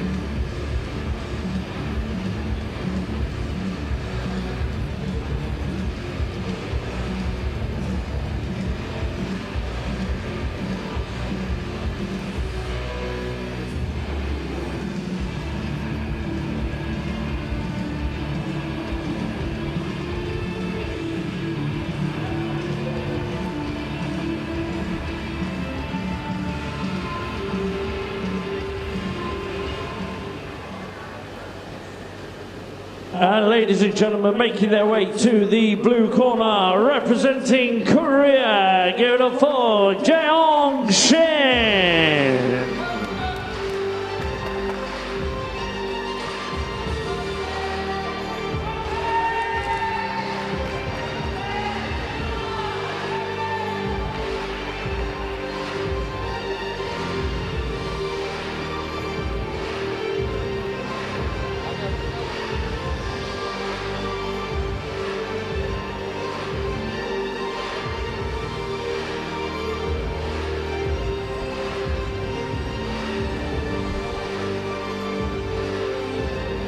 Ladies and gentlemen, your officials at ringside. Judge 1 representing World Boxing.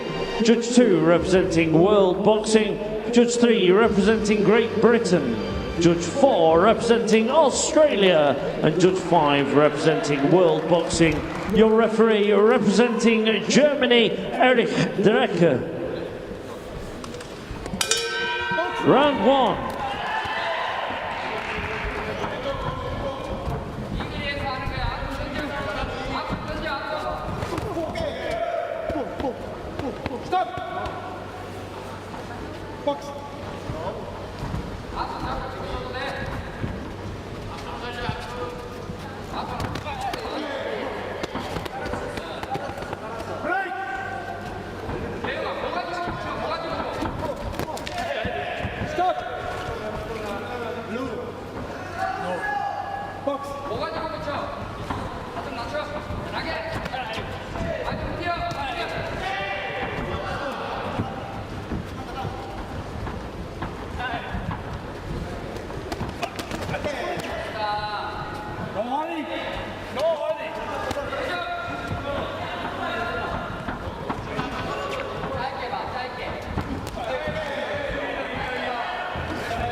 So men's 57 kilo semi-final then, first one, and all going in favour of Harada, the Japanese boxer.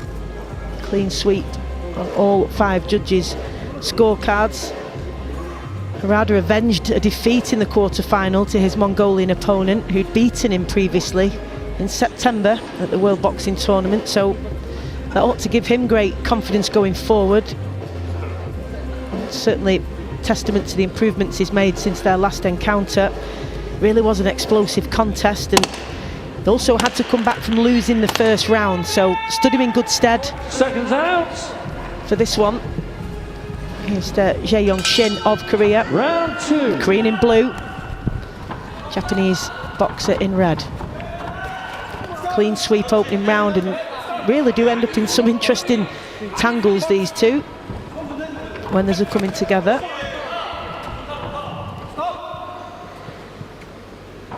Ref having a word here.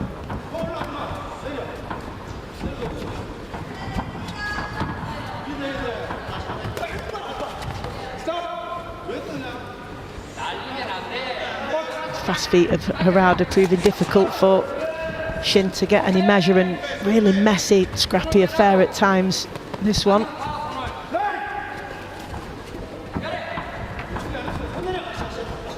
Just trying to stay on the outside, Harada, and just come in with those flurries and raids, and working on the inside now as Shin just tying him up again.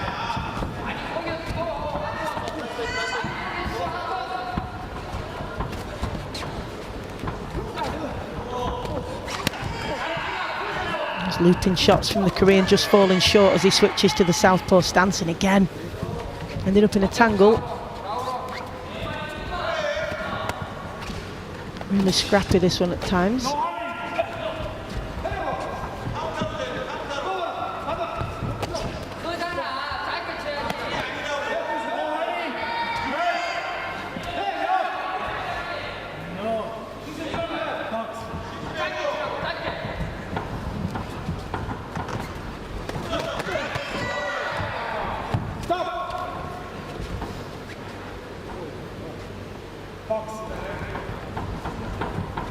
Both boxers on the toes, just looking to tag one another.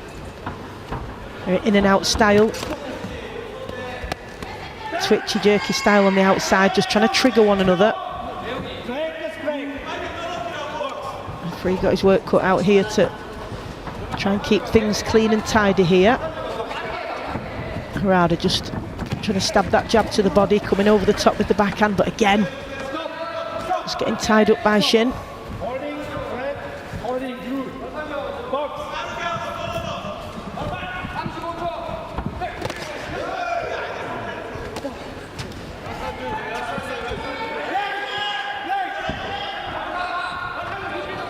A really scrappy affair, this second round.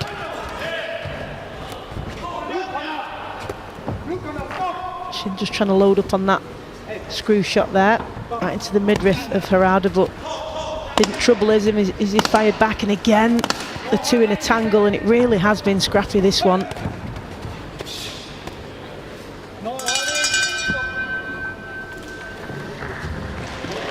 Harada of Japan in red and Shin of Korea in blue. This the first of the men's 57 kilo semi-finals. Brazil and China will contest the other semi-final. And same result from the judges, all 5 going in favour of Harada.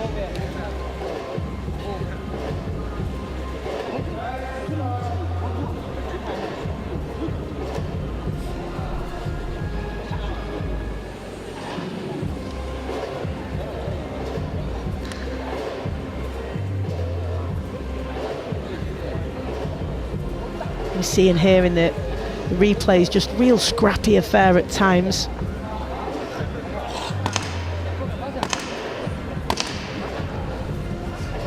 Seconds out. Third. Referee will want to ensure that there's less of that and more boxing action in this third and final round, because it really has been a bit ugly at times to watch this one. It's better on this occasion as they separate themselves, but otherwise it can be pretty scrappy.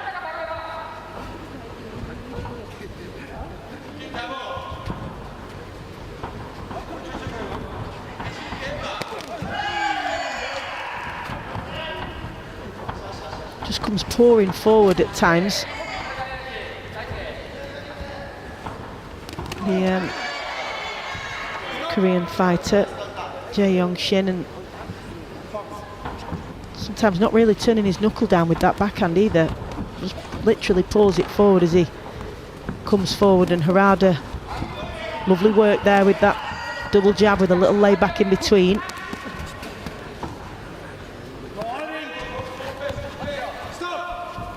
The two styles really not gelling.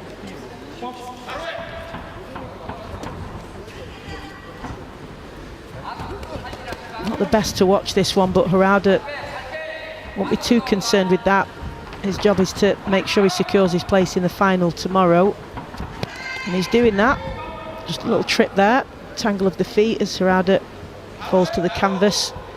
Back underway.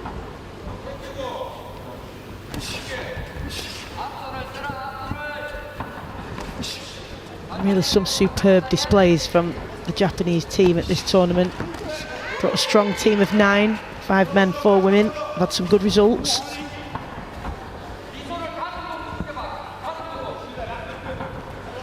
Hikaru, SHINOHARA through to the finals tomorrow in the women's 50 kilo category. Taguchi didn't progress, but suffice to say, real fan favourites. Crowd-pleasing styles that we've seen, and seen a little bit of that for Harada now as he's able to get that little bit of space in order to work, but again tied up by Shin.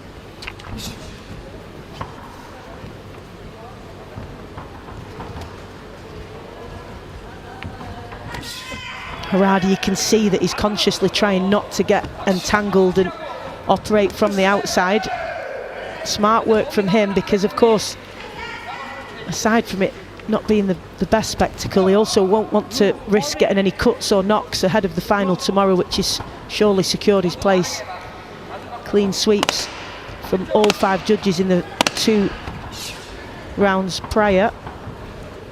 Just seeing this one out now, staying on his back foot, not taking any risks, which is the right thing to do from the fighter from Japan, Harada in red.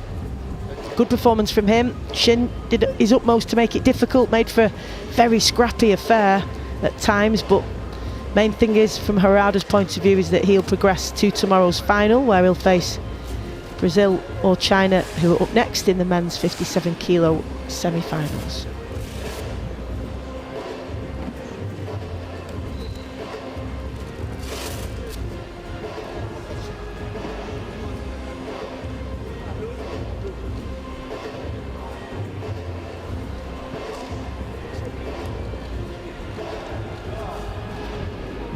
Okay, ladies and gentlemen, bout number 52. After 3 rounds of boxing, we go to the scorecards, where your officials at ringside score a unanimous decision victory in favour of your winner. Boxing out of the red corner, representing Japan, Shudai Harada.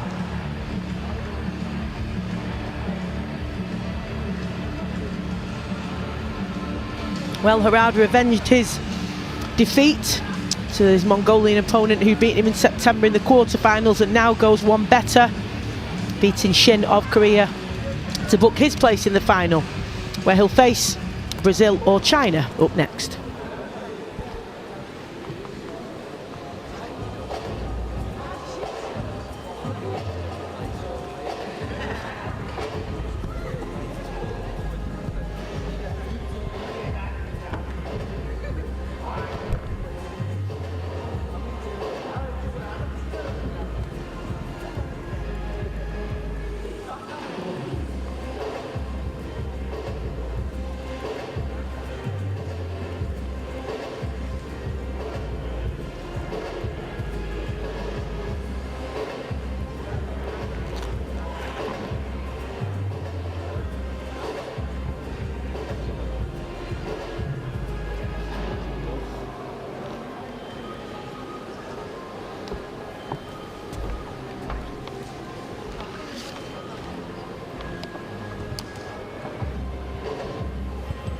Okay, ladies and gentlemen, this is bout number 53. It's a men's 57 kilos semi-final, and introducing your boxers. Firstly, making their way to the red corner, representing Brazil. Give it up for Luiz Oliveira.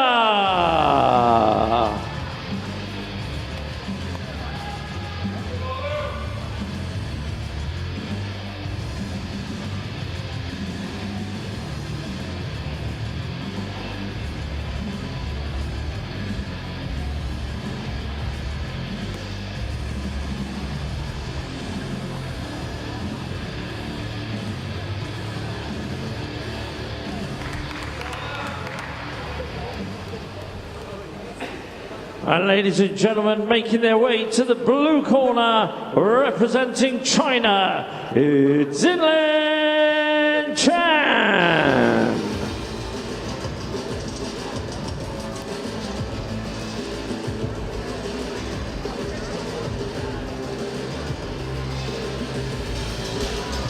So you've just seen Japan's Harada book his place in tomorrow's final for the men's 57 kilo category. Now we get to see who he will face. Ladies and gentlemen, your Luiz officials at Oliveira of Brazil, ringside. Judge 1 Xinlin Chen of China. World Boxing. Judge 2 representing the USA. Judge 3 representing World Boxing. Judge 4 representing World Boxing. And Judge 5 representing World Boxing. Your referee representing Italy, Carlo Franchi.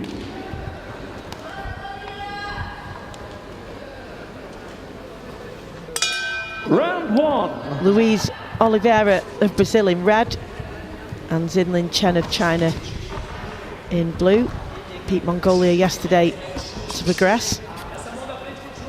Former South American Games gold medalist is the Brazilian. Great family pedigree, Lewis, as we were hearing from Chris Latcham yesterday. His granddad indeed won a bronze medal at the Mexico Olympics, so real good DNA that's been passed down, and yeah, and lovely performance from him yesterday. I really enjoyed it. Yeah, he's a really good fighter, the Brazilian. Seen him around the circuit for the last few years, you know, go to similar competitions, and always a pleasure to watch. There's a great sort of flow state when he gets going, and really hard to beat. You know, I only ever seen him get beat by the top boys. I believe he got beat in the Paris Olympics by the American, who was another top fighter. So yeah, he's a really, really good fighter, the Brazilian. Switch stance now as well. Orthodox to southpaw, emulating his opponent in blue, the man from China. That being said, the Chinese is standing up to him, standing up well. Got good shape. This is a real welcome clash of styles, given that the you know, the previous semi-final was very, very scrappy indeed. Really not that pleasurable to watch at all.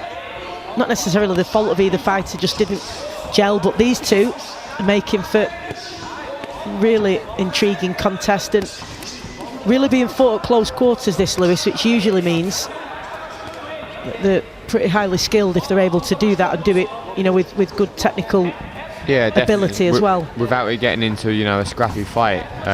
You can see they're both, you know, using their upper body well to get in and out of range with shots.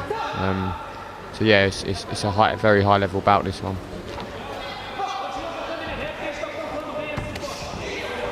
Good backhand there from Oliveira.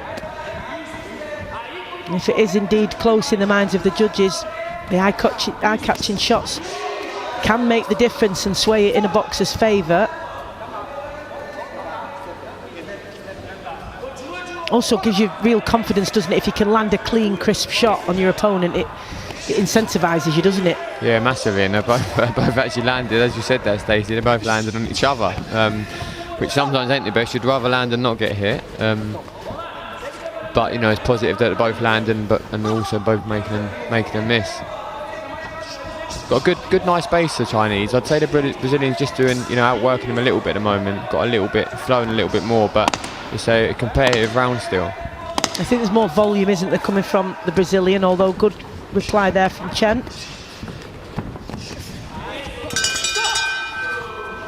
Real variety, the Brazilian, doesn't he? I mean, he throws shots from so many different angles, and first and third quite often, which can be difficult because he's so sharp and got those rapid hands. But we'll see how the judges have it. All in favour of the Brazilian across the board, so really good first round for him. Yeah, good start, and he'll look to build off of that. In a great position going into the second round, and, you know, super experienced, so, you know, likely will only get better from here. And that's the thing, isn't it, that, you know, the experienced boxers, those are the adjustments they're able to make. They can sort of download the data, if you like, in the first round and then make adjustments which they go up a level almost, don't they? And that boxing IQ really kicks in, and they're able to just figure out their opponent. Even in that 1 minute in between, it can be a big difference. Yeah, definitely going through the gears, and just really effective with doing so, and especially when you've got a 1-0 lead, you know, five score card lead. Look at that, great start already from the Brazilian, really nice backhand. The angles that he picks those shots from, superb. He's able to sort of get off a lead hand while he's leaning to his right and vice versa. He's really agile, isn't he?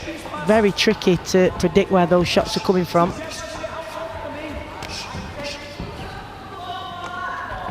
He is lovely to watch, Luiz, as well, and I think you hit the nail on the head there with it's the fluidity, isn't it, and the flow. It's such a natural expression of his ability, isn't it, and his boxing personality. Yeah, you can see he's got a bit of, you know, very high skill level, a bit confidence about him as well, but not in an arrogant way, just, you know, utilising it really well to win the rounds and win fights. Well, like we just saw there, that tiny pause that he took to do that at such close range takes a lot of composure and confidence. Big shot to the body there, right in the belt line of Chen.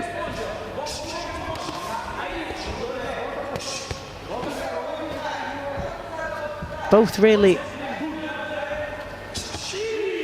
real quality in terms of finding the little gaps that, and they're only a split second gap that they have to spot that and fire those shots off, but both able to do it quite frequently at close range, which is really impressive and testament to their technical ability.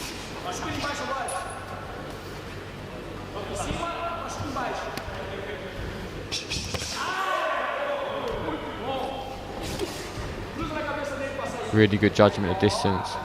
You know, the Chinese is there, he's competitive, he's doing really well, and I'm sure he's a top fighter as well. But just, you know, slightly different level from the Brazilian. Even when he is in that corner, look, he's still landing beautiful shots. Superb work there, back off the ropes from the Brazilian, wasn't it? I mean, just waiting with that low guard, and they are real split-second moments, these, that as soon as Chen makes any slight movement, the Brazilian is able to react in rapid fashion and catch him, and some lovely looping hooks there doing the damage from the corner. Less than a minute remaining in this one now. Both just trying to get that front foot position. It's often the case with southpaw and orthodox, of course. Trying to get the foot round on the outside, just edging in, both of them there. But again, switches stance, the Brazilian. And fighters that are natural switch hitters and it works for them, it can be really difficult to set yourself against. For some fighters it doesn't work well and it actually confuses themselves more, but when it works it can be really, really effective. Yeah, you know, those boxers who do the fluidity that the Brazilian does, that is effective for them. You know, sometimes it's a case of, they, as you say, you know, they actually mess themselves up and they end up, their defence, their offence is usually just as good, but defensively they're not as sound, so they're always quite vulnerable to getting caught, but the Brazilian does it in great fashion. Well, it was a clean sweep in the first round and it's the same in the second, and understandably so, because practically flawless performance so far from the Brazilian. Really, really enjoyable to watch.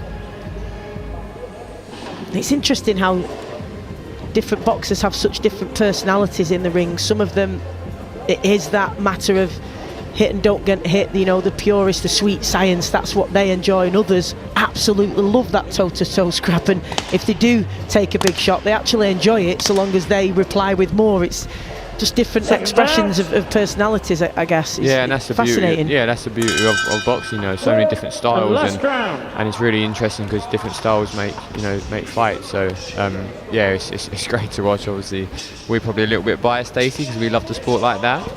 But also, it's interesting a lot of the time where boxers outside the ring are, you know, very friendly people, not aggressive. You know, not. Of course, you need a little bit of ego in the ring, but you know, they're not egotistical outside of the ring. Because you know they're comfortable in their own shoes. You leave everything in the ring, and you know when you walk outside the ring or the gym, you know you're a humble person. Absolutely, some fantastic characters in the sport of boxing. Some colourful ones as well, which makes it all the more interesting. Of course, some of them I don't know what other sport they'd actually be able to exist in, but that's another thing to love about the sport of boxing. And more dominance here from the Brazilian in red, who, as you can see, is dominating ring position, the timing, the intensity. Just that little hop across to cut the ring off for Chen. Really, really good. And he has grown in confidence in this and become more dominant throughout, the Brazilian, hasn't he, Oliveira? Yeah, definitely. And just gone, you know, probably picked up a gear each round, but in cruise control, and we'll be you know, we'll be looking to see this round out now and get himself through to the for the final tomorrow. One of those boxers who'll have an impressive highlight reel, isn't he? Because as we just saw there, the little layback and then the uppercut, it does look flashy, doesn't it? Yeah, very impressive. And sometimes you do get that where it's not really for any purpose, or it doesn't come to fruition, it's just something that people do. For him, it is part of his arsenal, isn't it? And he uses it so effectively, and it's just lovely to watch. Definitely, you know, defensively and offensively, really effective. Oh, lovely, beautiful. Timing of that shot. Backhand uppercut from the Brazilian. Beautifully placed.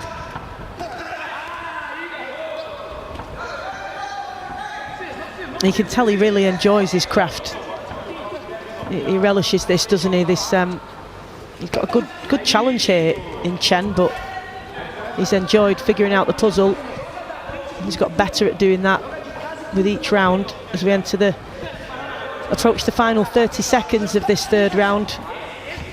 And Chen, credit to him, because he's not stopped coming forward, has he? And you know, sometimes he's been really up against it, but he's not stopped firing back at any point. He's not tried to spoil him or tie him up. No. He's been competitive throughout. He really has.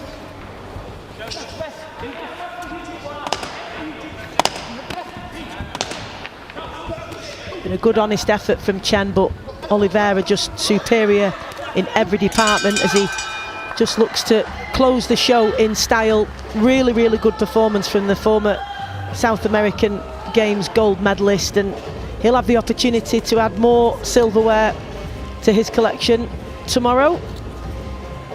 And, he progresses to the final.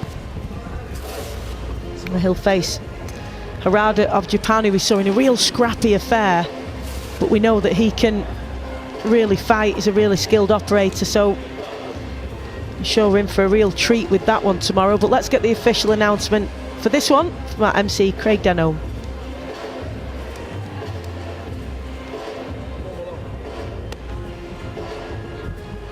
Okay, ladies and gentlemen, band number 53. After 3 rounds of boxing, we go to the scorecards, where your winner by unanimous decision is boxing out of the red corner.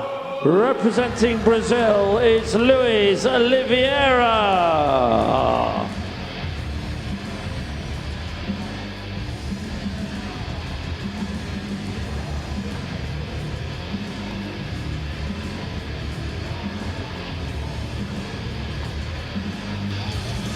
Great performance from the Brazilian Oliveira to progress to the final. What a final that will be in the men's 57 kilo category. Harada of Japan and Oliveira of Brazil. Moving on now to the men's 63.5 kilo category. Japan and Thailand up next.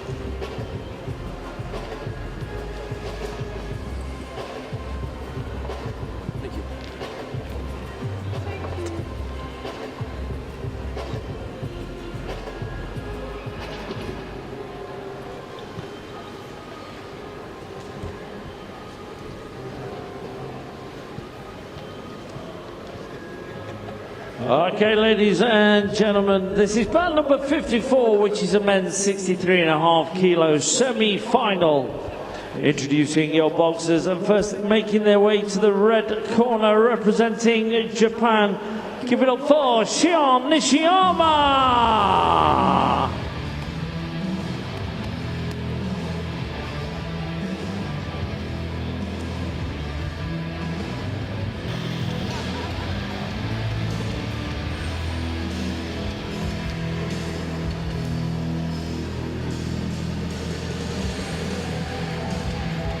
Japanese team been really impressive this week.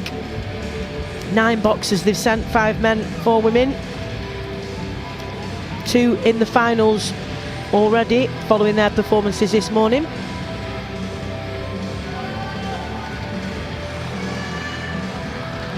Nishiyama will be looking to be in the finals also alongside his teammates. Representing Thailand.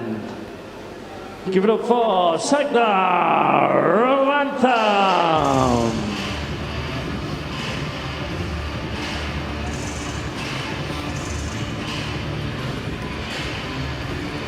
But the man in blue from Thailand, Sakdar Ramantham, had a really exciting and explosive contest yesterday against Korea's Downham Jang. Really intense exchanges and really had to deal with the fast hands of the Korean. Had to use all his boxing IQ to figure out a way to win, but he did. And find himself here in today's semi-final. Judge 2 representing World Boxing. Judge 3 representing Australia.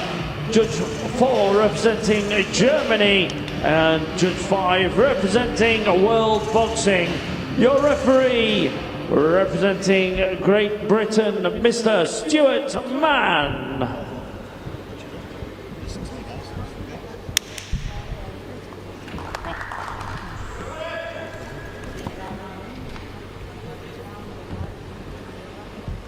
Been really impressive, the Japanese team this week. Nishiyama has been one of the stars of the week so far. Really impressive win in his round of 16 contest against Yimu.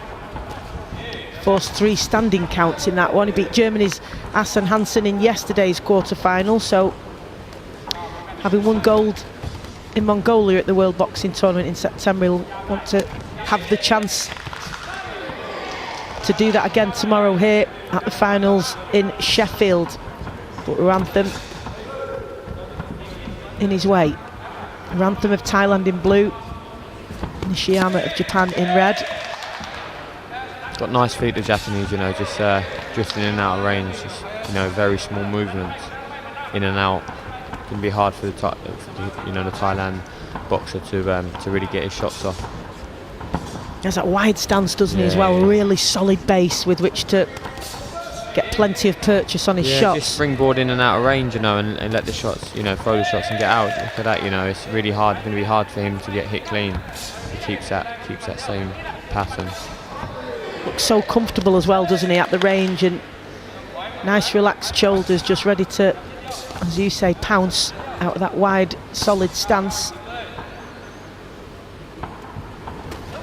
Just crouching down, the Thai boxer, just to try and maybe come over the top with a looping backhand, but that opportunity denied. Such is the quick footwork and quick thinking of Nishiyama.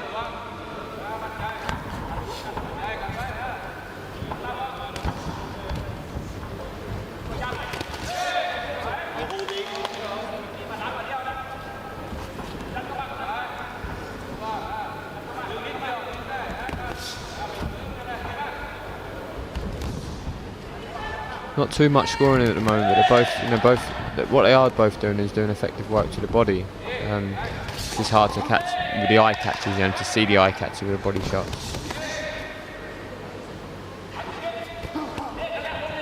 Thailand fighter trying to, box on the inside there. Not a lot happening on the inside at the moment.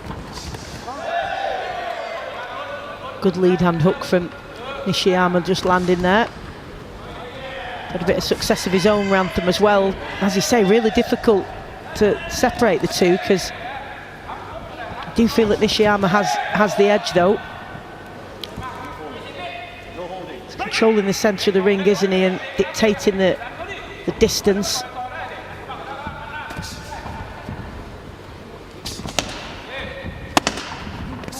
Like a coiled spring, isn't he, just ready to pounce at any second. And Rantham doing his best to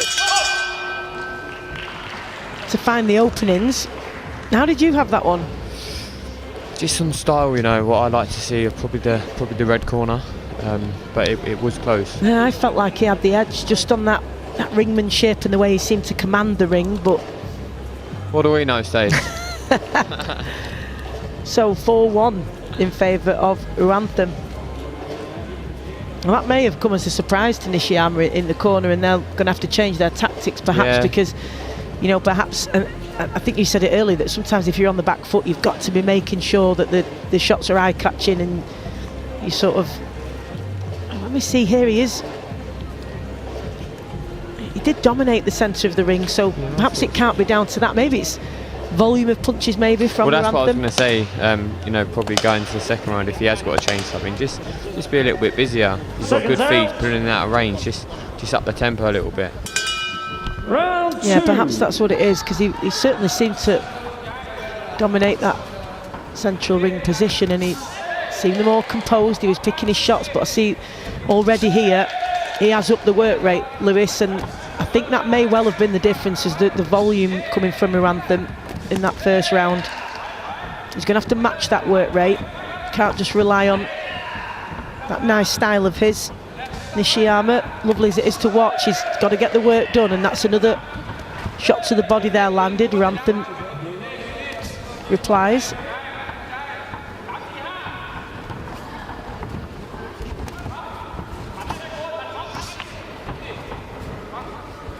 Just both out of range for those exchanges.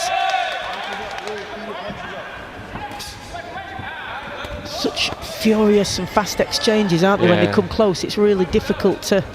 Hard to see what's landing or what's just missing. Of course, the judges' eyes will be trained on both of them. They are really close at ringside. There are 5 of them, so all be seeing different angles, very different to our commentary position here. Just few feet away from ringside, but still really difficult to see who's landing cleanly. Another really close round.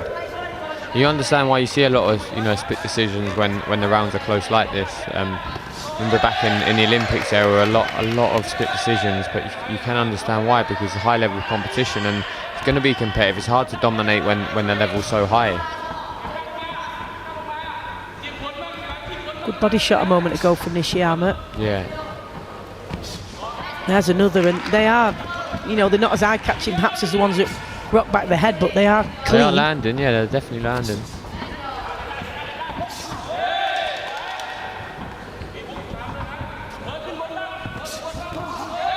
This is what's interesting here, because he does look the dominant fighter, Nishiyama. He's composed, he's relaxed, it does look like he's controlling everything from the centre, but of course it went the other way in the first. But perhaps him just upping that work rate somewhat, just a couple of percentages in this second round, maybe it'll swing in his favour.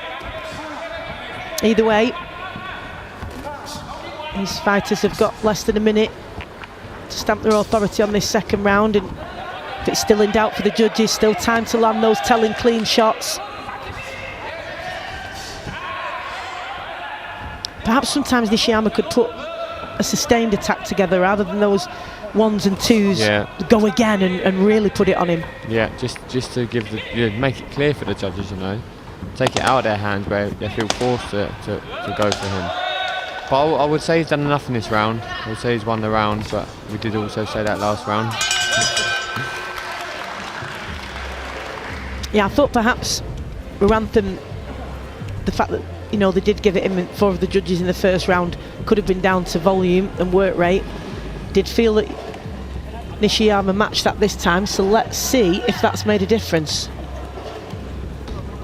Still lost it, but it's really interesting. It's closer. Well, fortunately, 3-2, but fortunately for the scorecards, really interesting. He's quite heavily behind, but he's still got a fighting chance because there's 3 judges that are obviously 19 all. Two of the scorecards are pretty much done, 2-0 to Thailand, but there's 3 that are even, so yeah, it's really interesting this, isn't it, the way that the judges are seeing it. And I mean, that's just the subjectivity of the sport. It's difficult because, as you said, they are seeing different angles to us, and they're seeing different angles to each and every other judge, so yeah, it is difficult. Third and last round. Let's see what happens in this third and final round then, as good early signs for Nishiyama. Oh, and a really good backhand from him. This is what he needs.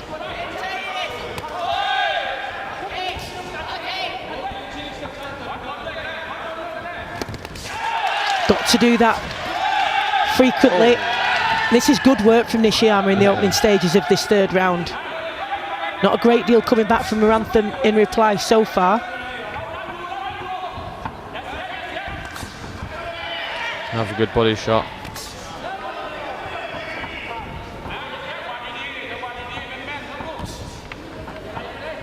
Got to keep up this work rate. He's got to keep being accurate and effective with those eye-catching shots, Nishiyama, if he's going to nick this one.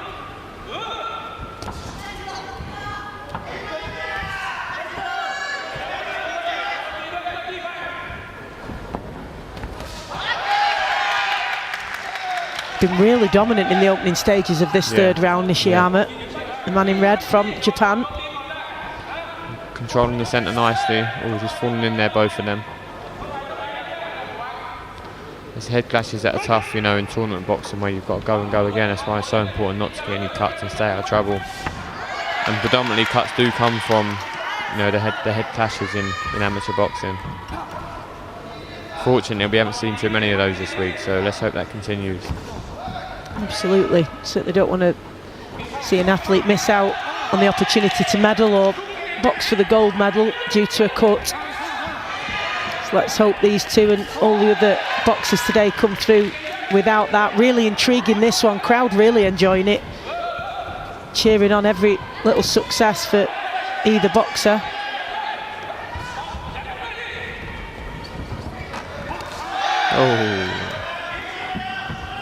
That was good work from Nishiyama because he looked ready to pull the trigger and just pulled back because it wasn't quite on and waited till the opening was there and then just tagged him with that lead hand.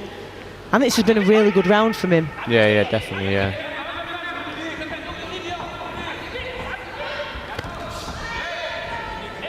Just out working, out hustling in this final round. But the Thailand fighter is still landing, so you do understand why he's getting a good share of the judges. But he landed that body shot just as you said that. Yeah, moving nicely out of range as well. He's a strong fighter. You can tell, you can tell he's high level also. It's been a really good contest, this one. Final seconds then. Final opportunity to land those eye-catching shots. Just falling short with that double jab though, Nishiyama. So who will face the Brazilian or Mongolian fighter who are up next in tomorrow's final? Really interesting scorecards these for the first 2 rounds. Wonder how you've got it watching at home. All that matters though, of course, is the judges' perception. Let's get our official announcement shortly from our MC, Craig Denon.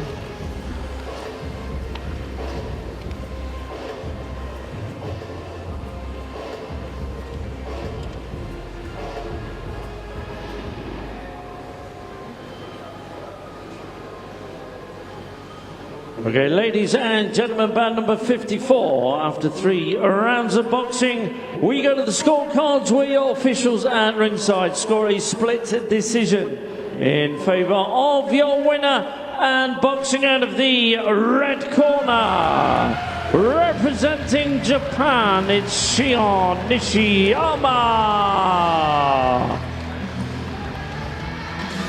Well, I think that was fully deserved, Lewis. I thought he'd boxed really well in the first 2 rounds. Didn't get the nod from the judges, but the third, I thought he was excellent, and he had to be. Yeah, I think we've got the right decision in the end. He must have picked. Well, he must have picked the three cards that he needed. Yeah, he won that round, the 4-1 split, and most importantly, he got on the 3 that he needed. So yeah, I think it was the right decision in the end, even though it was very close and it was competitive. 3-2. Maybe that is correct, but I think the right winner, the right fighter got the win.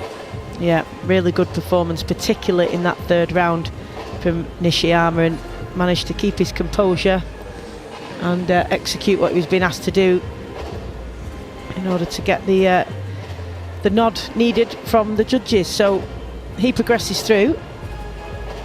In our second semi-final, we'll now get to see who he'll face from Mongolia and Brazil respectively in the second 63.5 kilo men's category semi-final. Mongolia and Brazil. Okay, ladies and gentlemen, this is bout number 55. It's a 63.5 kilo semi-final. And introducing your boxers. Firstly, making their way to the red corner, representing Mongolia. Give it up for Enter Teshkagal.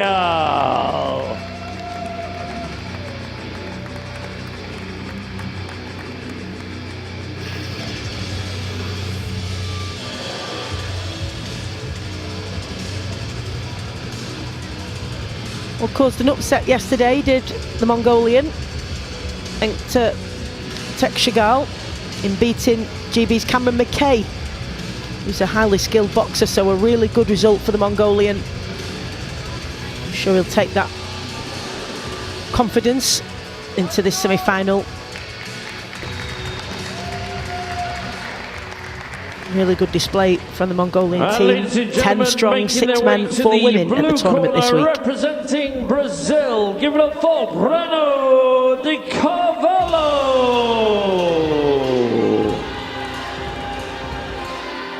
22-year-old from Salvador, tends to prefer an energetic type ring walk, up on his toes, the southpaw.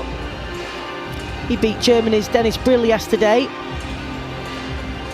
Had quite an unusual stance to begin the fight yesterday. He crouched right down in the corner before sprinting out to centre ring, which he used every inch of yesterday, but displayed excellent movement. So we'll see if Mongolia's Taegukchi can pin his man down. Judge 5 representing the world boxing, and your referee representing the Netherlands. Yeah, I co-commentated on both of their bouts yesterday with Chris, and both in good bouts, so looking forward to this one. I wonder if he'll do that crouch again. It was really unusual yesterday, find out wasn't now. it? There, he's doing Here it. it is. Carvalho from Brazil in blue. Round 1. With that signature crouch, as if he's starting 100 metres almost, 100 metre sprint. Taegukchi from Mongolia in red.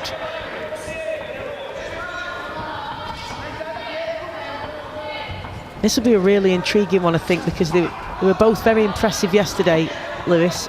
Yeah, both good performances. Brazilians always have that little bit extra flair about them. Quite hard to read, quite hard to be against, to box against. Mongolian looks strong and very athletic though. Got a really unpredictable style, the Brazilian boxers, I think, and you know, most when you've done lots and lots of tournaments, there tends to be some things that, generally speaking, you come to expect from certain nations. And the Brazilians, it is like you say, that flair, but really difficult to predict. A bit like the way they play football, I guess. Yeah, definitely, yeah. And obviously, you probably have to compare those best to the Cubans, who are quite famous for having that flow, that relaxation, and having fun with it. Good lead hand hook that just checked the chin of the Mongolian fighter in red. Good shot that from Carvalho. Taegukchi has him pinned back and able to get a couple of shots off as he backs Brazil's Carvalho up. Really, really good opening couple of minutes this, as we expected, and you just hope that the styles come together and that you get to see both boxers display their technical ability at the best. Those are the best fights, when you see the best of them, and I think we've seen a really good display of their skills here. Yeah, definitely. It's a shame when two boxers don't gel, but I think these two are gelling quite well. So we're only less than 2 minutes into the first round, so it should be a good bout for us and everyone watching back home. Quick on his feet, the little Brazilian. Good feet, good hand speed as well. Nipping in and out and varying those shots as well. Frustrating the Mongolian at the moment. We're going big with the hook there, missing wildly. He'll end up in Hull, that backhand, didn't he?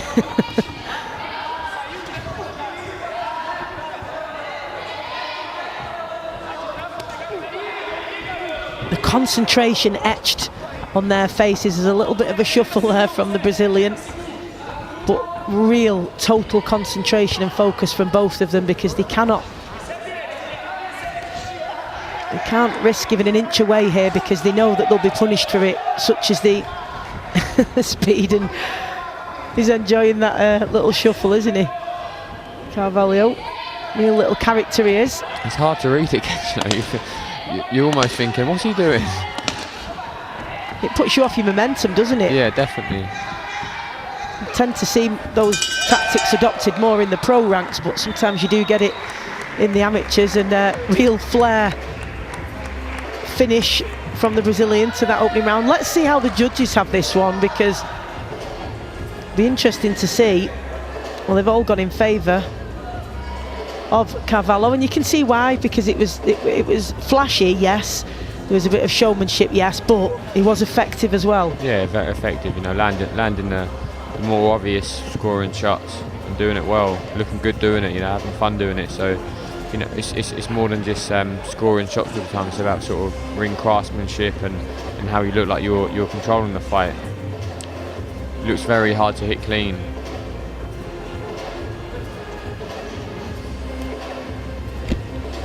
Very calm in the Brazilian corner, issuing plenty of instructions, but in a really calm manner. Seconds out. Just a different approach in the Mongolian corner, as the coach was just literally showing him what he wanted to do. Shadow boxing in thin air. Completely different the approaches from coaches, of course, and different things work for different boxers. He's really trying to close the ring down here, isn't he? Taegukchi and pin his man down. Easier said than done. As we see that little crouch and the shuffle put together. And that again, it's something that has to come naturally, isn't it? You would never dare say that as a coach. I think what you should do in the opening second round is a little crouch and then a shuffle. Got to be natural way of expressing yourself. And yeah, good shot landing there from the Mongolian though. Yeah, he has finally got to him. Looking to put that pressure on. Or gets caught with 3 lead hands there from the Brazilian though. Really nice work, and the angle and the position that he throws those from as he's retreating is quite remarkable really, and he's walking straight onto it there, the Mongolian. Really well timed. Oh, that was a little bit messy. We're getting lots of impressive stuff on display here. I just did that actually just to come back to commentary after the break, but nobody saw. Then try that in the ring. Leave that one for home. Anywhere. Well, they're certainly entertaining, these two. That's not in doubt. Back to the boxing now though. Ferocious exchanges. Really, really entertaining contest this one. Not just because of the flashy moves from both of them, but excellent technical boxing as well.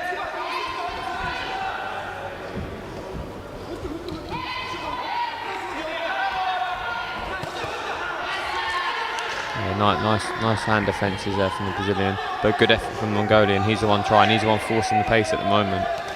Oh, it's a huge big shot move there as he makes sure, beats his chest, the Brazilian, makes sure he takes credit for that one. Now a little bit of a lap of honour. Got to stay focused though, as the Mongolian has found his way through with a few solid shots in this round, but you feel that flair from the Brazilian just working in his favour. Yeah, you'd just have to bamboozling the Mongolian at times, isn't he? And understandably so. Shot of the fight for the Brazilian is that lead lead right hook of his that lands most consistently.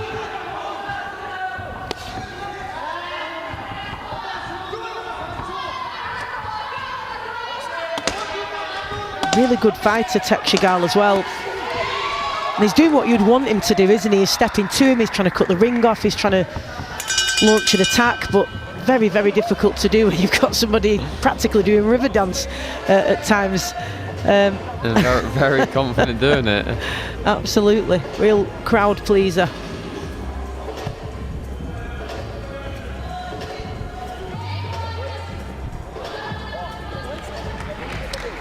So, slightly different this time, 3-2 in favour of Cavallo.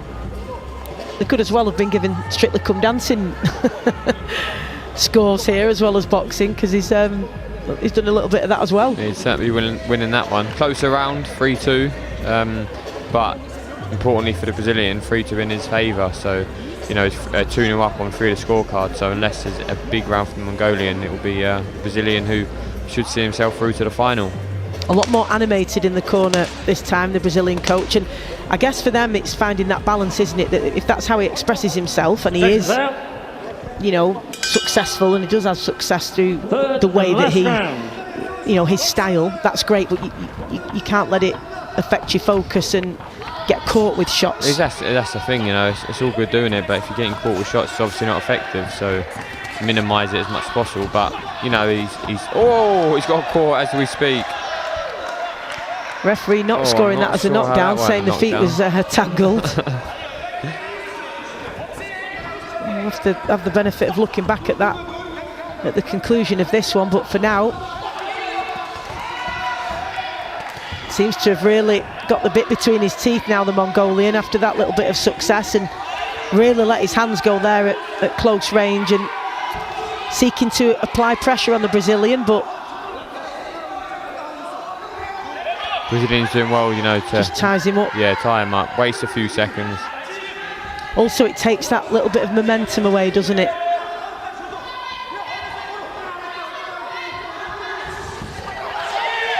Good work from the Mongolian there, though, finding a way through, and another cracking backhand, which makes the Brazilian have to take a few steps back there, stumbling. Good work, and he really does have the bit between his teeth now. He can sensed that he's finding a way through. He's having to take a few shots from the Brazilian in return as well, but really good this in the third round from Tekshagall in red. He's not allowed himself to get distracted at all, Tekshagall, Lewis, and I think that has been really impressive. Yeah. Of course, he's got frustrated at times, as we've just seen there, but he's stuck to his task and remained focused on his tactics, hasn't he? Yeah, kept that discipline throughout the Mongolian. He's done really well.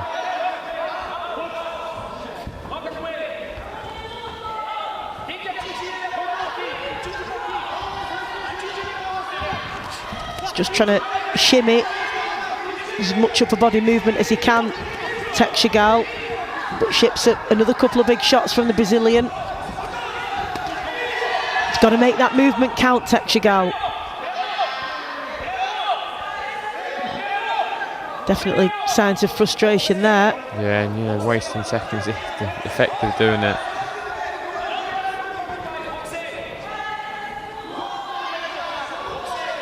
Needs to keep that pressure, needs to keep punching the Mongolian. That's a problem sometimes with being up on your toes, and the Brazilian doesn't have that textbook footwork, does he? He just sort of gets out the way. Yeah. However, if you can time it as Tekshagall has at times and catch him in that moment, he's no balance, has he? Yeah, well, I think the knockdown, he was unfortunate not to give his Brazilian man a count there. He's talking to him now. A few verbals from the Brazilian, just trying to frustrate Tekshagall, and he's really not allowed Tekshagall to get any rhythm. He had a really good opening few seconds at the start of this third round and was finding his way through, and Carvalho made sure that he didn't get to build on that, didn't he? And yeah, a little bit of afters after every the final opportunity, bell there. every opportunity to take the momentum and the sting out of it, he did so, and didn't allow Tekshagall really to build upon that blistering start in this third round. There we go. I think we can't quite see the feet there on that replay, but it's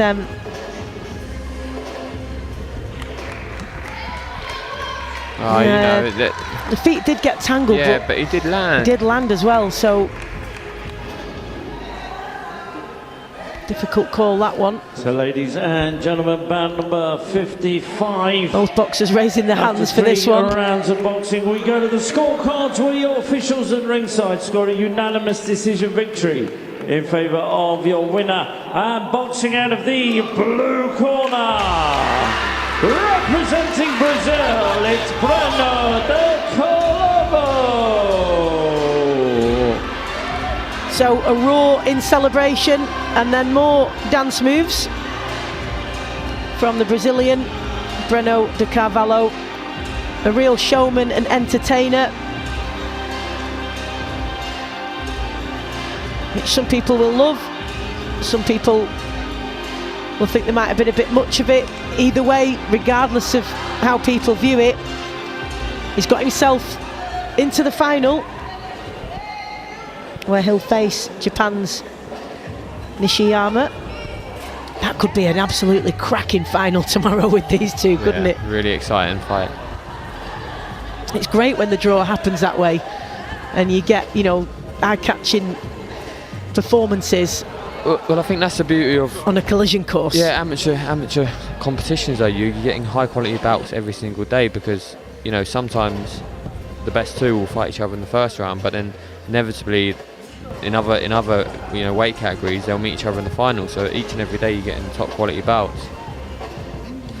It's not like a professional card where you get the best fights at the top of the build. This is consistently throughout the day. You're getting the day and the the others are very predictable. Yeah, top quality throughout the day. We've got 2 more contests for this morning's session as we move on to the men's 80 kilo category. So big hitters, and you'll notice a huge difference in the power in these bigger men. Korea and England up first in the first men's 80 kilo semi-final. This is a men's 80 kilo semi-final. And introducing your boxers, firstly making their way to the red corner, representing Korea. Give it up for Min-Song Kim.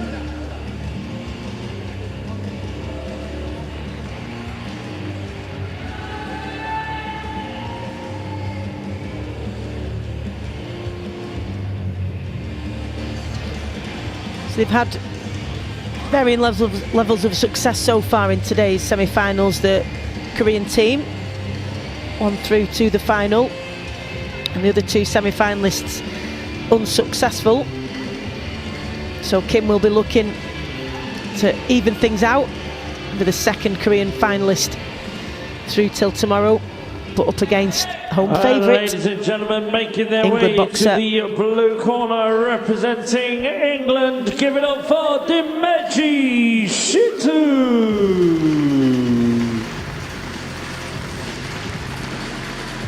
A big favourite and also on home soil, and a good performance yesterday. The 22-year-old from Romford. Can he book his place in the final? So Korea against England. Korea's Min-Sung Kim in red, and England's Dimeji Shitu in blue.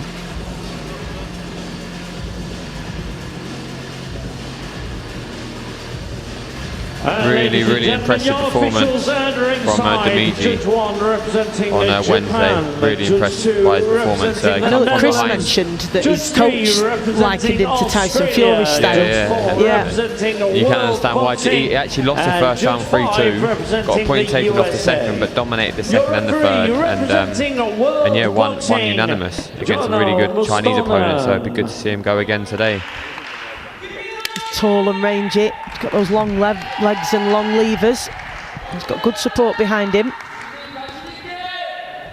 Let's see if he can book his place in the men's 80 kilo final. Round one. Races out to centre ring and gets to work quickly, fires that jab off. Looking to assert himself early and establish that jab. And does so effectively as well. Really good work with that. Lovely jab. That jab. That's setting everything up, isn't it? He's mixed it up already. Sinking one into the body as well, making it really difficult for the Korean to get past those long levers already. Boxing really effectively at range.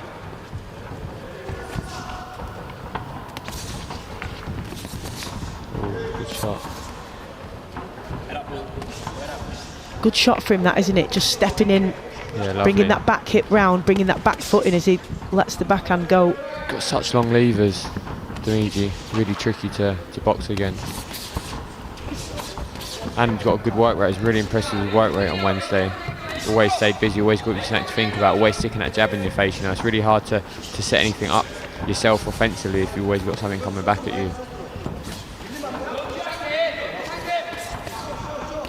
Korean's having a good go though. You know, his game is he's in front of Dimeji. It's interesting with Kim because when he brings that backhand in, he brings his back foot round and he ends up square-footed. So got to be careful getting caught on the way he in. really has, and Shitu is good at getting those little shots off in the inside. They could catch him when he's square-footed. He catch him off balance because he does it every time. He just marauds in, doesn't he? And just comes square. Found himself almost in the southpaw stance there. Oh, good shots from Dimeji there. Good backhand, long backhand, and again. It was good timing for that as well because Kim was starting to really get into his flow, wasn't he? And having some success. That was good. Good timing from him.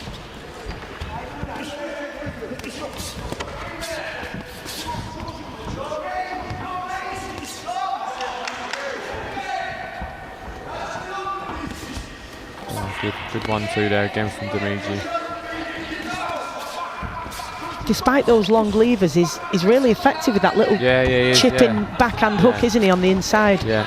I noticed that on Wednesday and he's utilising it well here, but really the key to his success, of course, is making the most of those long levers and really difficult to close that distance.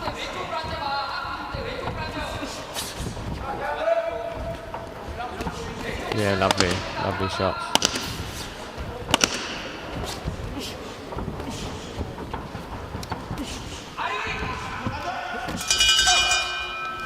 It's nice work, wasn't it? Especially when he used his feet as well, just to And he got that jab off and then just took that little step back. Almost impossible for Kim to close that kind of gap. Really good first round, we think, on our view. How have the judges seen it? They agree, well that's good. That's what we like to see. Good start from Diomji. Can build on that now.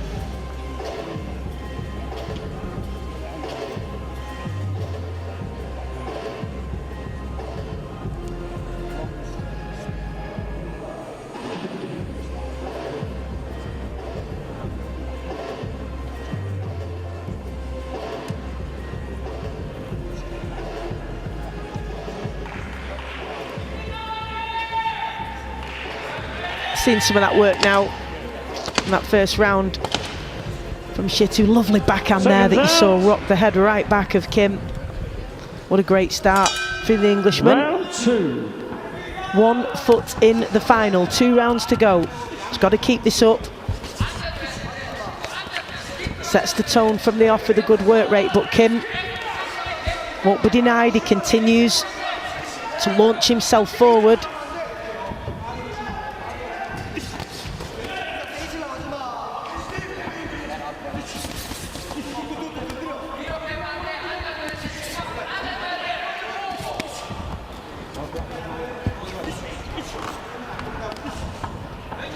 Really busy with that jab, Diomji Shitu, isn't he, as well, which is really effective. Yeah, just busy in general, always never letting his opponent set. And then wiry, you know, long wiry arms, they're really hard to box against. Really effective for him.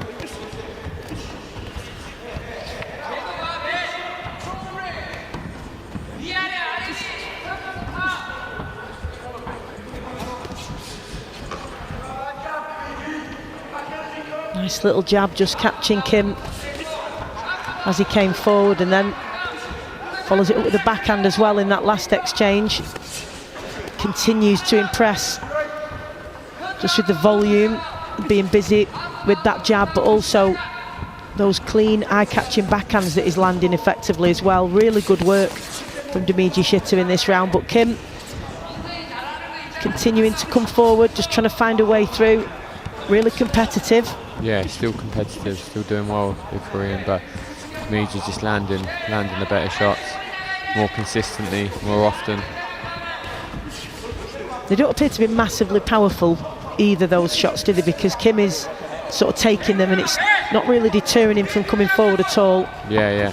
But the main thing is that the landing, of course. Yeah, I've done a bit of work with it with Diomji, and you know, there's power in those shots. Korean's just obviously, you know, a tough guy, continuing to walk forward, knowing he has to win this round also. So he's got that sort of short, stocky build as well, hasn't he? So yeah. Some of these he is taking on the top of the head and then just absorbing them and continuing to come forward. Good contest this though. Yeah, high energy, good He's not got a chance to take a breather at all, Diomji Shitu, has he? I mean, he's constantly putting the pressure on. There's Kim, the man in red from Korea. Not giving him a second to rest on his laurels.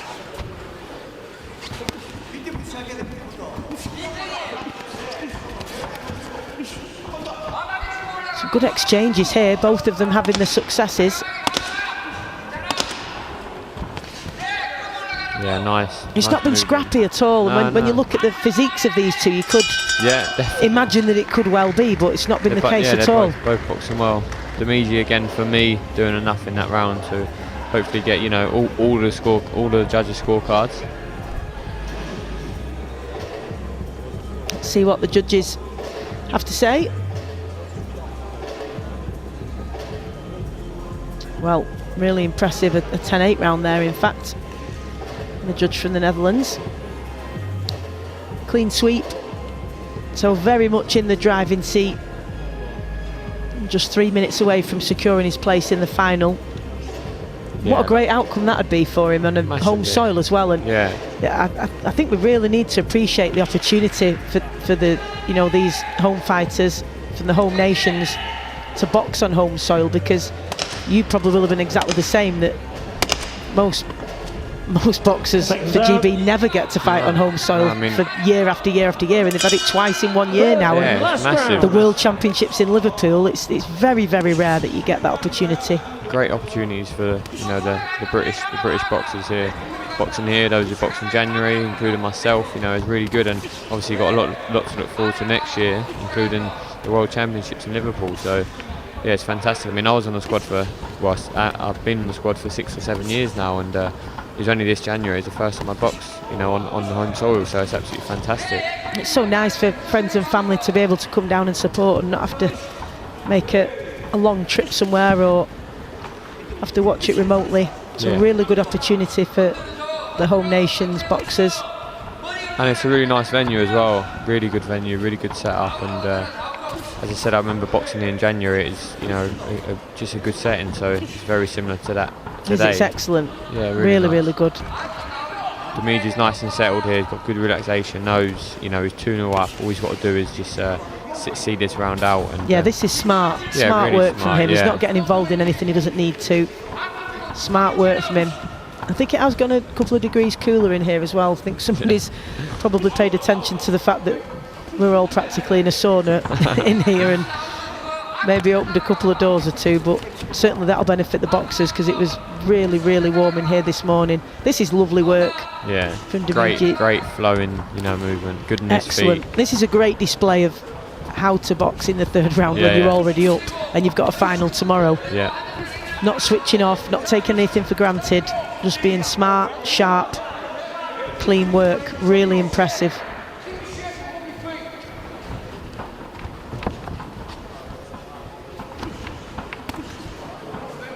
Again, continuing to be busy with that very dominant lead hand of his. Excellent performance this from Demiji Shitu, and each round is individual, isn't it? Yeah, really good jab. Solid, long, hard jab to get past. He's broken the spirit somewhat of Kim, hasn't he? And I think that power now he's been able to carry into the third round, and Kim started to feel it, and it's deterred him a little bit from coming forward as much as he was in the opening 2 rounds. Really good effort from Kim, continuing to keep coming forward, but Demiji Shitu, excellent, really impressive.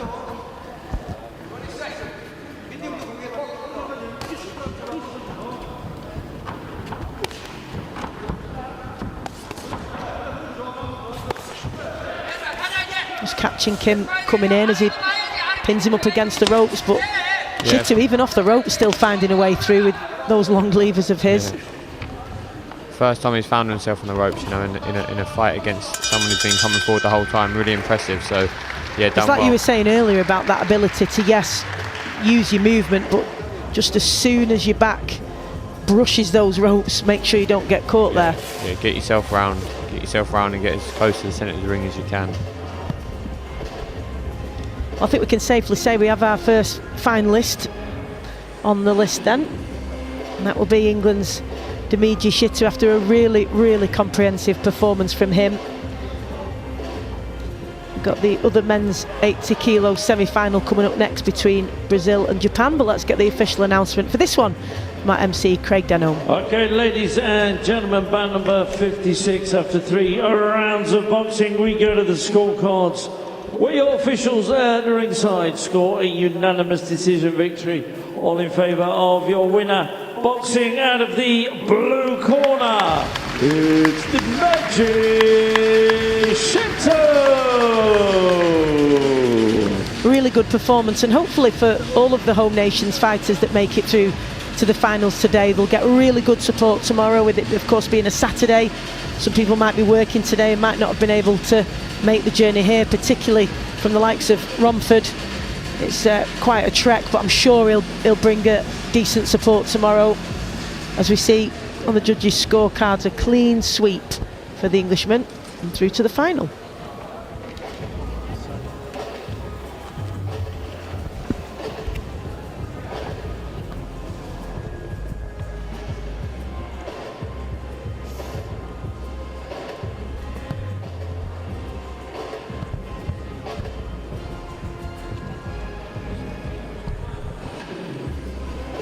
So one more contest to go for this morning's session, and it's the other men's 80 kilo semi-final. We've just seen Dimeji Shitu make his way through, and now we get to find out who he'll face.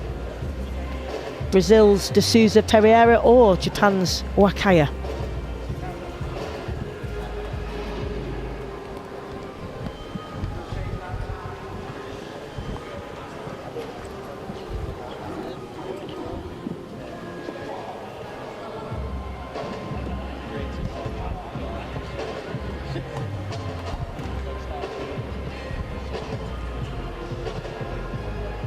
Okay, ladies and gentlemen, this is band number 57. It's a men's 80 kilo semi-final.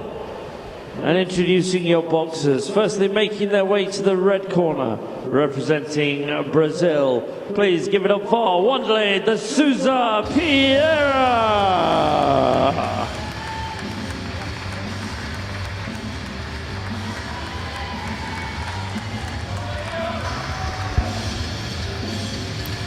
Here we go then, as Brazil's Wanderlei De Souza Pereira makes his way to the ring for this semi-final in the men's 80 kilo category.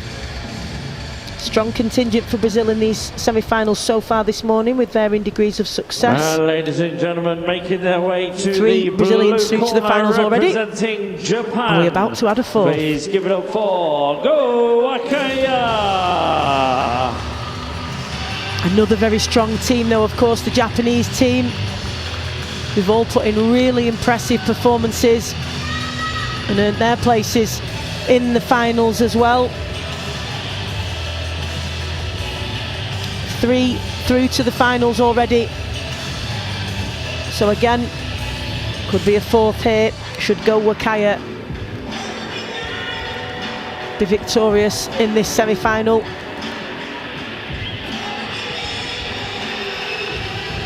Whoever makes it through, of course, will face the Englishman, Dimeji Shitu, who just booked his place in the final.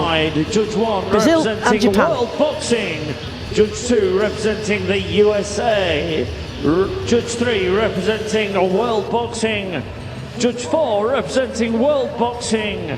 And Judge 5 representing Great Britain. Your referee, you're representing Germany, Erich Drecker. So the final contest of this morning's session then will conclude the men's 80 kilo semi-finals. We'll find out who will face England's Dimeji Shitu in tomorrow's final. We've got Brazil, represented in red, Wanderlei De Souza Pereira, and in blue, Japan's Go Wakaya, boxing out of the southpaw stance. Yeah, another southpaw orthodox bout. See more of them nowadays, don't we, Stace? Absolutely. It's really interesting how many more there are. There's got to be a reason behind that, but... Saying to Chris yesterday, of the 20 light middleweights that qualified at Olympic Games, there was loads of southpaws, wasn't there? 11 of those, is that right? You know, including myself, a lot, but wow. southpaws, so over half. Wow. These boys both look short and compact, but both look I was just going to say, they've both got a very, I mean, in the bout prior, of course, Kim had more of this physique, and then Dimeji Shitu, of course, really long and rangy and tall. These two very similar in stature, and you would imagine it's going to make for a pretty explosive encounter. Always really impressed with the Japanese kit, and their boots are always lovely boots. Mizuno, I believe the brand is. Yeah, and they're just really nice. difficult to get hold of. Yeah. We must have to travel to Japan to get a pair. They had really impressive equipment when we were preparing for the World Championships, which was in Jeju in Korea. We trained at the Japanese Olympic Centre, and they had all sorts of equipment we don't have here. Big, what's the best way I could describe them, like drying machines, for want of a better description, where they could put the gloves. They just dried them out overnight. Oh, really? Yeah. Yeah, really good. Very hygienic over in Japan. yeah. The toilets were something else. I think we all spent the first 2 days just in there trying all the buttons. He must be well unimpressed with our setup here. Yeah. Good work here though. From both boxers actually, they both had their own degrees of success. It's certainly living up to what we'd hoped, this one. Yeah, definitely. It's hard to score, you know. They're both, as you say, both having success. Both shipping a few as well, though.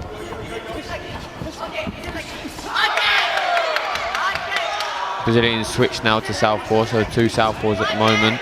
Really enthusiastic support right behind us here, which is great to hear. Cheering every single success for their boxer.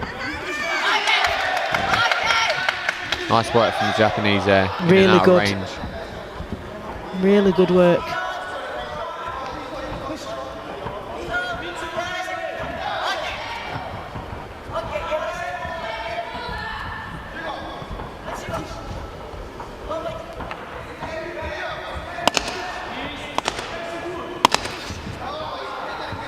Just won't commit Wakaya Willie until he's really certain that that opening is there, and just gets clipped by Pereira with a solid lead hand and a nod of acknowledgement there as he makes his way back to his corner. Yeah, really intriguing opening round, that one. Good round.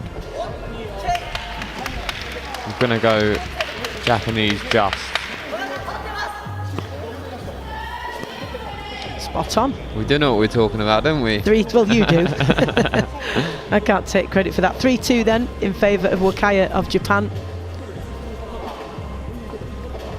Real energetic shadow boxing from his coach to show him exactly what he wants him to do. Full demonstration there. What did you like in the corner? You see all sorts, don't you? Those that are really active with the towel, the towels, shaking ice legs down the neck, they're lifting the legs up, putting them, all sorts of things. I've always stood, to be honest. I've always stood in between rounds, and yeah, just nice, calm. 2 or 3 instructions. You know what you're doing well, what you could do better, and Round 2. just give me a little bit of water and give me time to breathe. That's about it for me.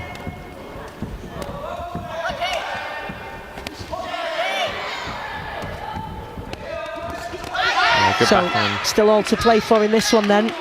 Really close after that first round. Difficult to separate them.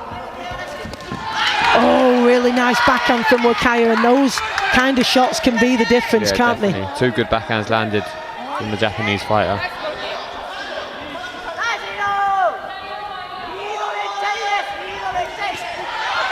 Again, he's really found his range with that backhand. He's really starting to get his timing, isn't he? And Pereira's got to do something here. Needs to reply. Find a home for his backhand in response to those couple of excellent shots from Wakaya, much to the delight of the Japanese fans behind us. Little bit scrappy on the inside, but when they're both competing in range, it's yeah, it's good to watch.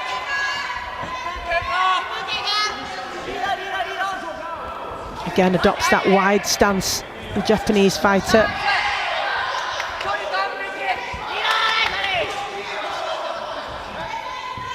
His weight just slightly shifted to his back foot, isn't it? Ready to just propel himself forward. He's really economical as well. He doesn't really waste shots, does he? No. Takes his time, chooses his attacks very deliberately. Both just posturing, just trying to find those openings, just trying to trigger something in their opponent. Pereira falling short with that jab. Just got to be careful of falling short with that jab, because Wakaya could just punish him. Yeah. Come through with those counters. That did look like a little head clash there.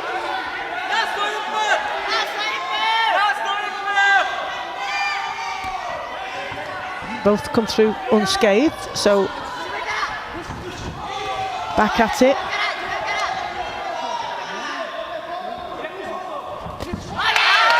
Backhand to the body there.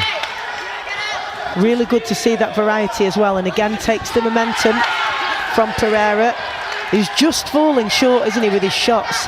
Like he just needs to take that tiny inch of a step forward.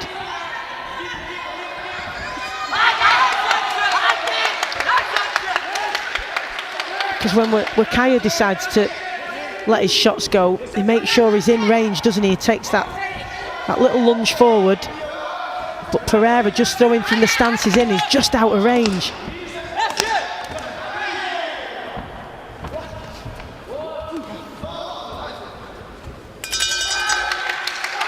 I really think the distance and the range is key in this one. They've all both got different attributes and technically sound in many ways, but using the range in terms of Wakaya just uses it so much more effectively, whereas Pereira's just falling short frequently, particularly with that jab.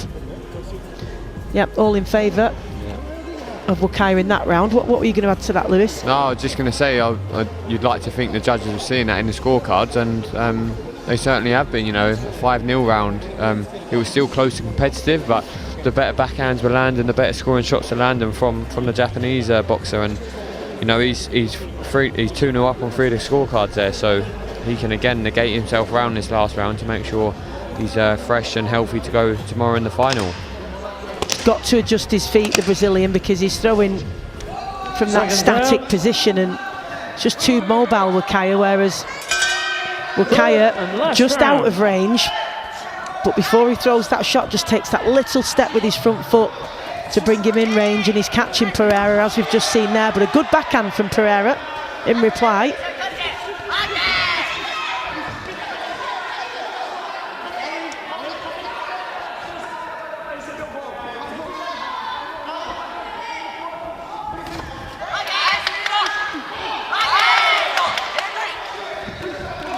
He almost looks like he's waiting, Pereira, for Wakaya to come on to something.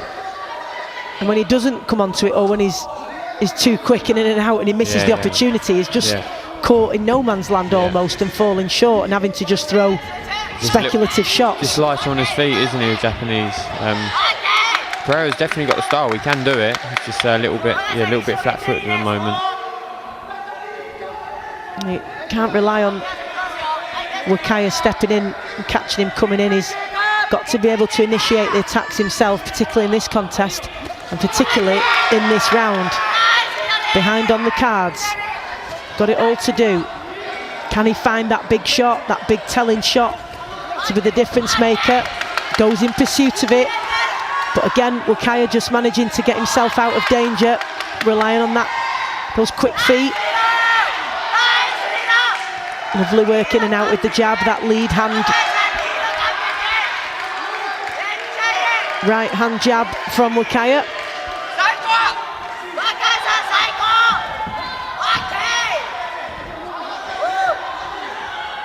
They're really enjoying this, the Japanese support behind us. Great enthusiasm. It's great to hear. I'm sure he can hear that in the ring as he just musters that last bit of energy for the final minute of this last round, and been a really competitive one, this.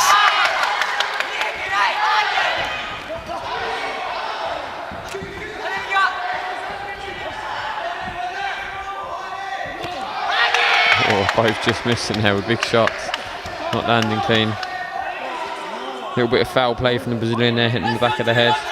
Nice to see the referee picking up there.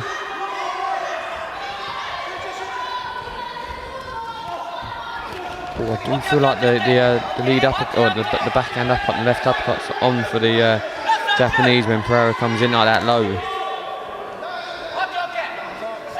But again, no need to do anything that he's not comfortable with. He's winning the bout so far. Well, there has been a cut there. You can see blood coming from the left-hand side of Wakaya's head. That may well have been from that clash a few moments ago. Won't concern him right now, though, as he just needs to see out these final seconds without risking any more cuts. Oh, looks like a little bit of a messy one, that. It's good to see it's not obviously... It's right on the side of his head, isn't it? It looks like, and there's quite a bit of blood coming from that. It should be something that they should be able to handle overnight, of course. It's obviously not affecting his vision, but it looks a little bit messy.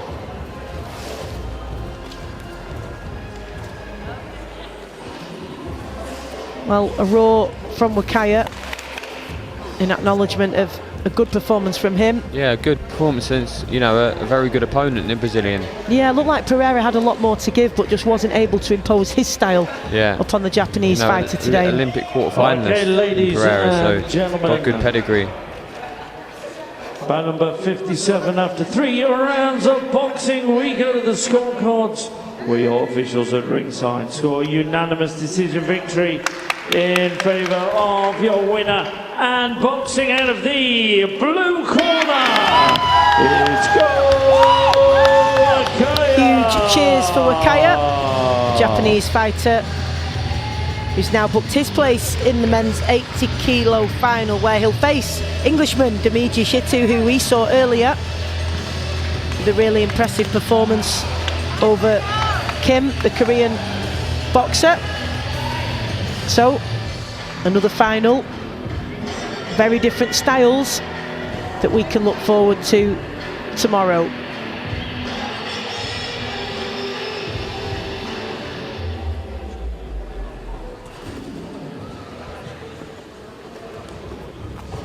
Okay, ladies and gentlemen, that concludes this session of boxing.